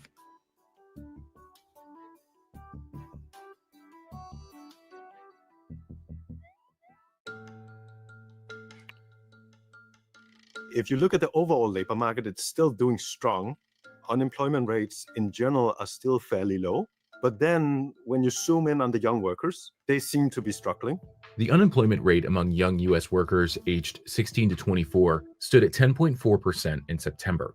It's generally been trending upward since April 2023, when it dipped to the lowest point since the pandemic. While we're talking about economic data, I guess I do have to play this video. While we're talking about economic data, let's go ahead and get over to our Secretary of Treasury, or the Treasury Secretary, Scott Bessent. Every hour of the, to go ahead and get the update on how things are going on how he's handling the bond market and, trade deals and all that good stuff. Because in my opinion, this man's like the all-star of the administration. If we didn't have Scott Bessent, it'd almost be looking like we're failing almost on every end. Well, I mean, Tom Homan's doing all right. Really, the only two failures right now is almost maybe three, depending on how this stuff with Hegseth goes, is Kash Patel and Pam Bondi. Those are the only two people that I want to see resign. Everybody else doing a great job. But I mean, and to be continued on Pete Hegseth. I have known Donald Trump for 30 years. In this term, recently, I have talked to him at every hour of the 24-hour day, from 12 midnight to 2 in the morning, 3 in the morning, 6 in the morning, and he's almost always awake. Sean, he'll call me, Scott, I didn't wake you, did you? No, sir. I'm always awake at 1:52 on a Tuesday. And I can tell you, we did the trip to Alaska. We did a round trip one day, and we arrived back. The rest of the cabinet, it was Secretary Rubio, Secretary Lutnick, and I, our batteries are out. We land at Andrews, and the president's like, oh, it's morning in Europe now. I think we had spent probably 20 hours in the air in Alaska, and he said, "Let's start making phone calls and call the European leaders." Yeah. So we had to sat on the tarmac for 2 more hours while he made phone calls. He never stops working for the American people, All right, and it's incredible. I want to talk about the economy. I've always been a big cider. Reagan cut taxes 70 to 28%. It took a little while to get into the economic bloodstream. It always does. There is a lag period. You're more aware of this than anyone. But the net result was 21 million new jobs. He doubled revenues to the government and the longest period of peacetime economic growth. Donald Trump did it his first term. We set one record low unemployment for every demographic group in the country. He's added 2 buckets now to that economic equation of Reagan. One is he has added trillions of dollars in committed manufacturing investment money, and he's incentivizing it and putting rocket fuel into the system by the one big beautiful bill, which allows acceleration of manufacturing because you get 100% depreciation. You were talking about this yesterday. And add to that another factor, and that is, and I've always said it's going to take a while to see this manufacturing and construction boom, even though they're breaking ground in multiple locations, from aerospace to auto to pharmaceuticals and all that good stuff. Yeah, they're opening these manufacturing or these factories all over in America. So trust me, the construction boom is starting. The manufacturing boom is coming up next, and that should pop off at least by 2027. energy dominance. I'll add one more. Interest rates. We're about to have a new Fed chair. I would assume our money policy changes. What does that mean for people at home that maybe still are not feeling the impact of the policies, the foundation he's laid here? Well, Sean, as I said in the cabinet meeting yesterday, I think 2026 is going to be a great year. The president set the table. He's done peace deals, trade deals, tax deals, and the economic policy is really a 3-legged stool. As you said, in Trump 1.0, we had the Tax Cuts and Jobs Act. So we had tax, but this time it's also deregulation, and the amount of regulation coming off the books, I think we're going to talk about that later, is just astounding. Hey, shout out to Hellbat. He's like, I haven't said this in a hot minute, but I'm still waiting on my chains. Like, me too. Like I said, Trump came in office and the Dems said they're gonna put us back in chains, bro. And I'm still waiting on my chain. I'm still waiting for my plantation numbers. Like, I'm waiting for all that, and it haven't arrived yet. So, hey, I guess they might have been BSing us. He's like, say no to slavery, say no to H-1B, and say no to illegals. I mean, shout out to my man Hellbat. All right, now let's go ahead and get back to it as we chill and patiently wait for our chains and plantation number to assign. So, I don't know, guys. I don't know if I'm going back to the sugarcane fields or the cotton fields, guys. I'm still waiting on my plantation number. In the U.S., that we've gotten out of the ability to make things and to do things in a productive way. And then the third part is trade. And these trade deals, they are bringing in the trillions of dollars and opening up markets for U.S. companies, bringing manufacturing back to the U.S. By the way, the manufacturing is automobiles, pharmaceuticals. And if we bring manufacturing back to the U.S., I mean, then the Dems will stop complaining about trickle-down economics. So the problem is trickle-down economics only work if we let the jobs trickle down, we let the reinvestments trickle down to the American people, or really just an American land. But the problem is we let the trickle-down economics, we let these guys, like, we're buying the services, we're buying the products, but when it's time for them to reinvest, when it's time to give jobs and trickle down, where does it go? I'll tell you, China, India, Ireland, Mexico. That's where the trickle down is going. So when you guys complain about trickle down economics, remember, it's not that it doesn't work, it's that the rain has went somewhere else. Well, I was just say it got funneled somewhere else. Pharmaceuticals, semiconductor chips, rare earth. Well, I was just in my hometown of Charleston, South Carolina 3 weeks ago. Boeing, thanks to President Trump, Boeing gave the president the #1 Salesman They of the know. Year award. He sold over 1,000 Boeing planes in the trade deals. Boeing in Charleston was expanding their Dreamliner, the 787 plant, by 50%. Like Galactic. That's why we got tariffs, my friend. That's why we got tariffs, to make it expensive to produce over there, no matter how cheap they make it. 1,000 new high-paying jobs, great benefits, and then all the construction jobs that go with that. And we're just starting to see it. We're just starting to see the liftoff. I also went to a rare earth magnet plant in Sumter, South Carolina, 800 construction jobs, 300 full-time jobs in the factory. They think they're going to flex the lines 10x. And that'll be 3,000 jobs. Many of the great people in South Carolina who've been laid off from a Caterpillar plant are now working at this rare earths factory. And Sean, the important thing, we've just made the first rare earth magnets in the United States that we made in 25 years. Wow. And that is sovereignty. We are taking back our sovereignty. So for people... Yeah, now, I'm going to take a little bit of time to just go ahead and read off, all of the new manufacturing, new factories that are coming in, and the expanding of factories that are happening. So, like I said, we got AstraZeneca building a new manufacturing campus in Maryland. And we also got, Norvitas. They are building a manufacturing hub and research triangle in North Carolina. Let's see here, and that's supposed to add about 700 jobs. Let's see what else. Oh yeah, we got food and consumer products. So we got Pilgrims, or known as JPS, is a 400 million prepared food plant in Georgia, in Walker County, Georgia. I mean, we got Primo Brands, or Mountain Valley. Shout out to Mountain Valley Water, this good spring water. Yeah, so what they're going to be doing is having a bottled water factory in Arkansas. So semiconductors and electronic and industrial equipment. For solar, an AI-enabled solar module mega factory in Louisiana. So yes, we're getting back to producing solar panels, as we should. We used to, but then we gave it all away to China for some strange reason I will never understand. Let's go to Rockwell Automation. They are starting up on a greenfield plant in Wisconsin. So let's see here. It's a new $100 million square foot manufacturing site, part of a $2 billion U.S. capital plan designed underway. And this is Rockwell Automation. Now we got, let's see here. This is a Integris.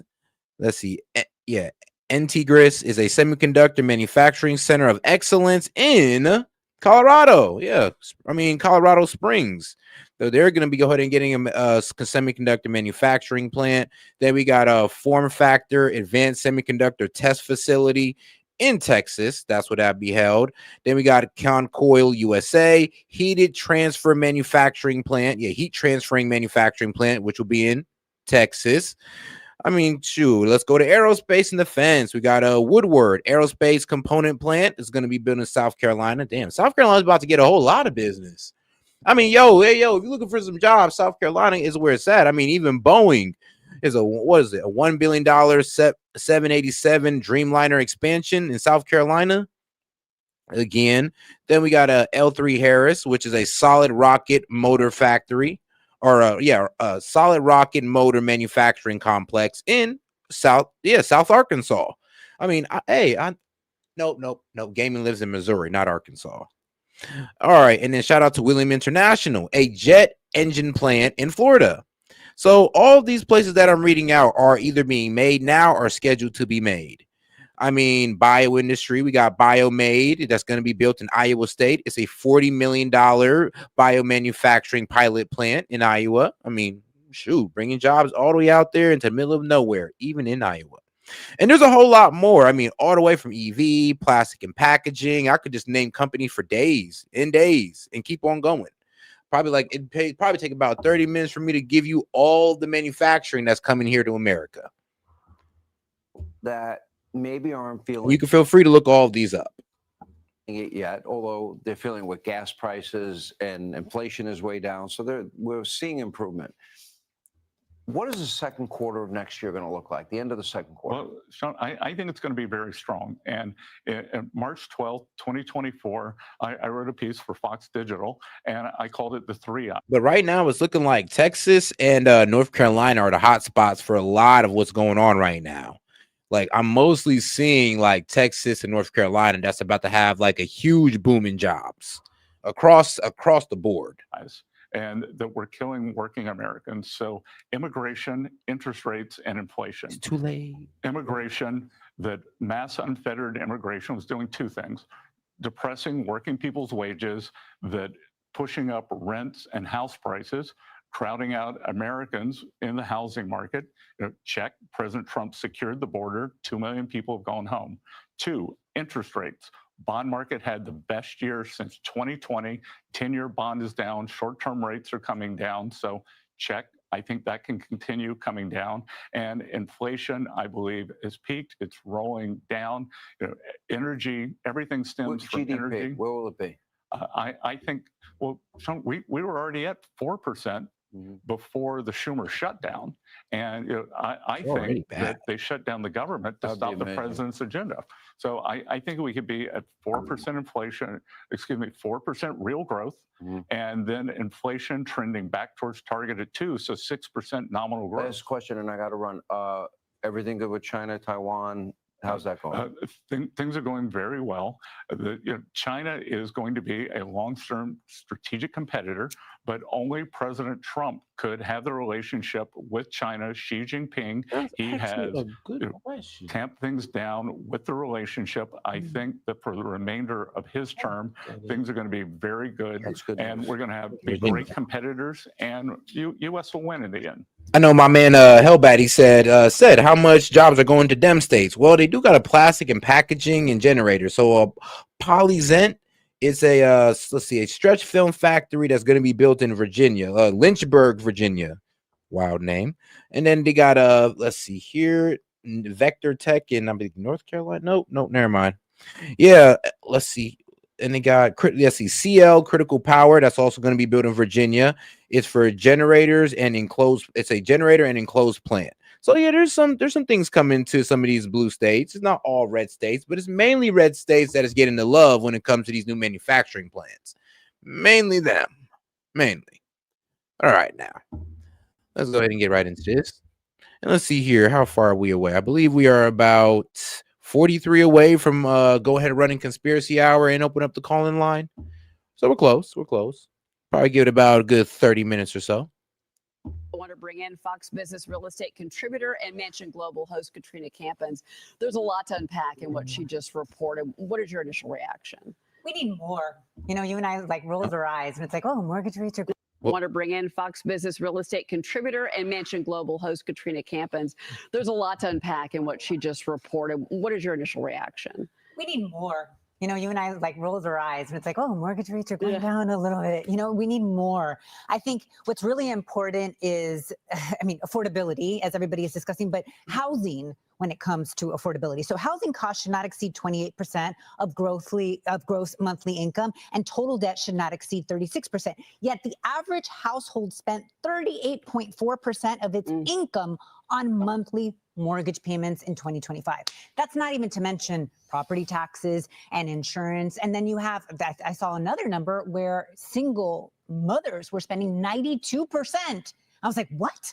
Of their income on housing. And so housing is a really big issue and something's got to give. And I know that President Trump right now is very focused on affordability. And, you know, his message continues to be reduce inflation, reduce interest rates, and lower monthly mortgage costs. But I think if anyone can fix housing, it's President Trump because of his experience in construction and development. He does need to get the state and local officials involved. And I have spoken to the CFO. All right. Let's go to a little bit more of a sensational or more entertaining video. Let's get right into it.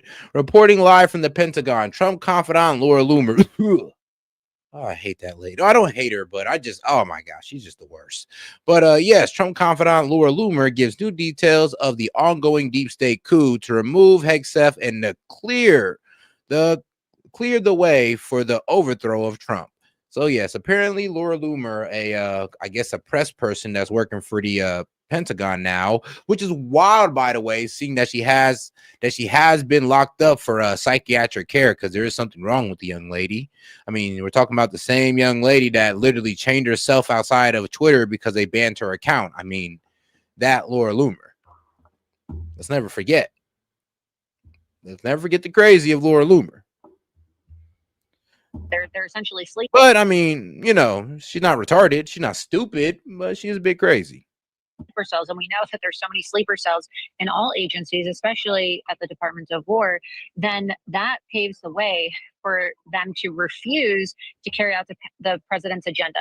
So the president has talked about perhaps implementing the Insurrection Act to get a control over these illegal aliens, the riots, Antifa, the Muslim Brotherhood, this Red-Green Alliance, this axis that we've seen that is more united than ever before to undermine our Constitution and to undermine our way of life here in the United States. And that would prevent President Trump from, using the military to carry out his agenda, using the National Guard to carry out his agenda. So let me stop you. Let me stop you. And that's ultimately what they want. Yeah, this is not your opinion. This is not my opinion. CNN, MSNBC, 70s president-elect, this was the plan, undermine the military. I mean, yeah, Laura Loomis sounds real sane, when she's not on Twitter. Like, if you go to Laura Loomis' Twitter, I promise you, like, the way she talks, the way she sounds in real life, the way she talks and the way she sounds on Twitter is like two different Laura Loomers. Have the brass stand up when the left burns down cities and pushes insurrection, which they've been doing, and then give them a ticket for civil war. And then they, in the film, which is a model of the Podesta plan, civil war, the military joins with the Democrats, with the Western Alliance, which is now Governor Newsom's calling it a Western Alliance. They march on D.C. and kill a Trumpian figure in the White House. Guys, let's not forget to double tap that screen and like the video. And let's make sure to hit that icon at the top and go ahead and subscribe to the channel, guys. Appreciate the support. You've been watching this long. So this is literally their blueprint. That's how important this is. This is so key. They're actually trying it. Laura Loomer, what do we need to do to stop this? Well, I think everybody needs to support Pete Hegseth, and they need to push back on the propaganda. And notice too, they're using this walkout. It's very coordinated. All of the hit pieces on Pete Hegseth, all of the attacks on the White House, all of the attacks on President Trump. It's not a coincidence that it's happening at the same time that they're trying to say President Trump and Pete Hegseth have killed free press in America as we know it. Free press in the West is dead as we know it, because they didn't want to sign a piece of paper that said you're not allowed to solicit classified information inside the Pentagon. Okay. And so it's very coordinated. They're trying to program people. And I'm going to say program because it really is a form of psychological warfare when you think about it. And a lot of these people, that's what they specialize in. They specialize in information warfare, psychological warfare. It's a psychological mind game. They are pushing propaganda and trying to manipulate people into truly believing they are occupied by a king.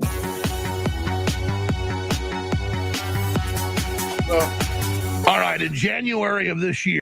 She's hitting on something. She's definitely hitting on something. Like I said, the lady crazy, but shoot, the crazy lady can be right every now and then. And others got undercover footage of the head liaison, the FBI agent that was formerly one of the chief of staff for Hillary, quarterbacking that he was in. Even the crackhead lady on the court and on the corner be cooking every now and then, whenever you understand what the hell she's talking about. Meetings at the Pentagon with top generals planning a coup against Trump and how they were going to say his actions were illegitimate. CNN, even before that broke, was saying, there's meetings at the Pentagon about what to do about Trump's illegal orders before he's even in office. Then they lie and say all the orders are illegal. They're teeing up a civil war. The Podesta plan, the movies they produced that are predictive programming like Civil War last year. And this year, one battle after another. And so I was already planning to go with this, that they need to take out Hegseth to take control of the Pentagon. They say don't follow illegal orders. That means stage a coup is what they're really saying. Sadly, believe it or not, it does seem like the Dems are trying to push us into civil war, and then there are people on both sides who want it. There's people on our side who want it, and there's people on the left who want it like that. They actually really want to go get this into a civil war, duke it out, and winner takes all. And let's be real, that's just not it. That's just not how we want to operate. The last time we had a civil war, it damn near destroyed the nation. So let's not do that again. You got to take out the Secretary of Defense to do that. And then I saw Laura Loomer, investigative reporter, confidant of the president, with this detailed report on her X account, exclusive, that is dead on. It has a lot of info I didn't know, but the stuff I do know is deadly accurate. So there's few people harping on this, but you've got all these top Obama, Clinton, globalists, dyed-in-the-wool, part of all the previous coups in there with these top generals that are literally part of the family making this move on Hegseth. You see the concerted attacks on Hegseth. So, nepotism at its finest. Laura Limbert, thanks for calling in. I know you're Man, it ain't corruption without some good old nepotism involved. I'm telling you. super busy. You've got the floor. You're going to be hosting now. You got 17 minutes to break to go through this and lay all this out. This is so urgent. If they can get Hegseth and also answer my question, because I know you know more about the White House than I do. Trump's totally behind Hegseth. So, but they're clearly trying this new operation. How do they think they're going to manipulate him into that? Don't they know Hegseth was following his orders? So if he removes Hegseth, that by extension says he's guilty, which he's not. But still, they have a full court press to do this ahead of these reports that start coming out in the next few days about the Afghan withdrawal and other things that are so embarrassing. I see this as desperation. What do you see it as?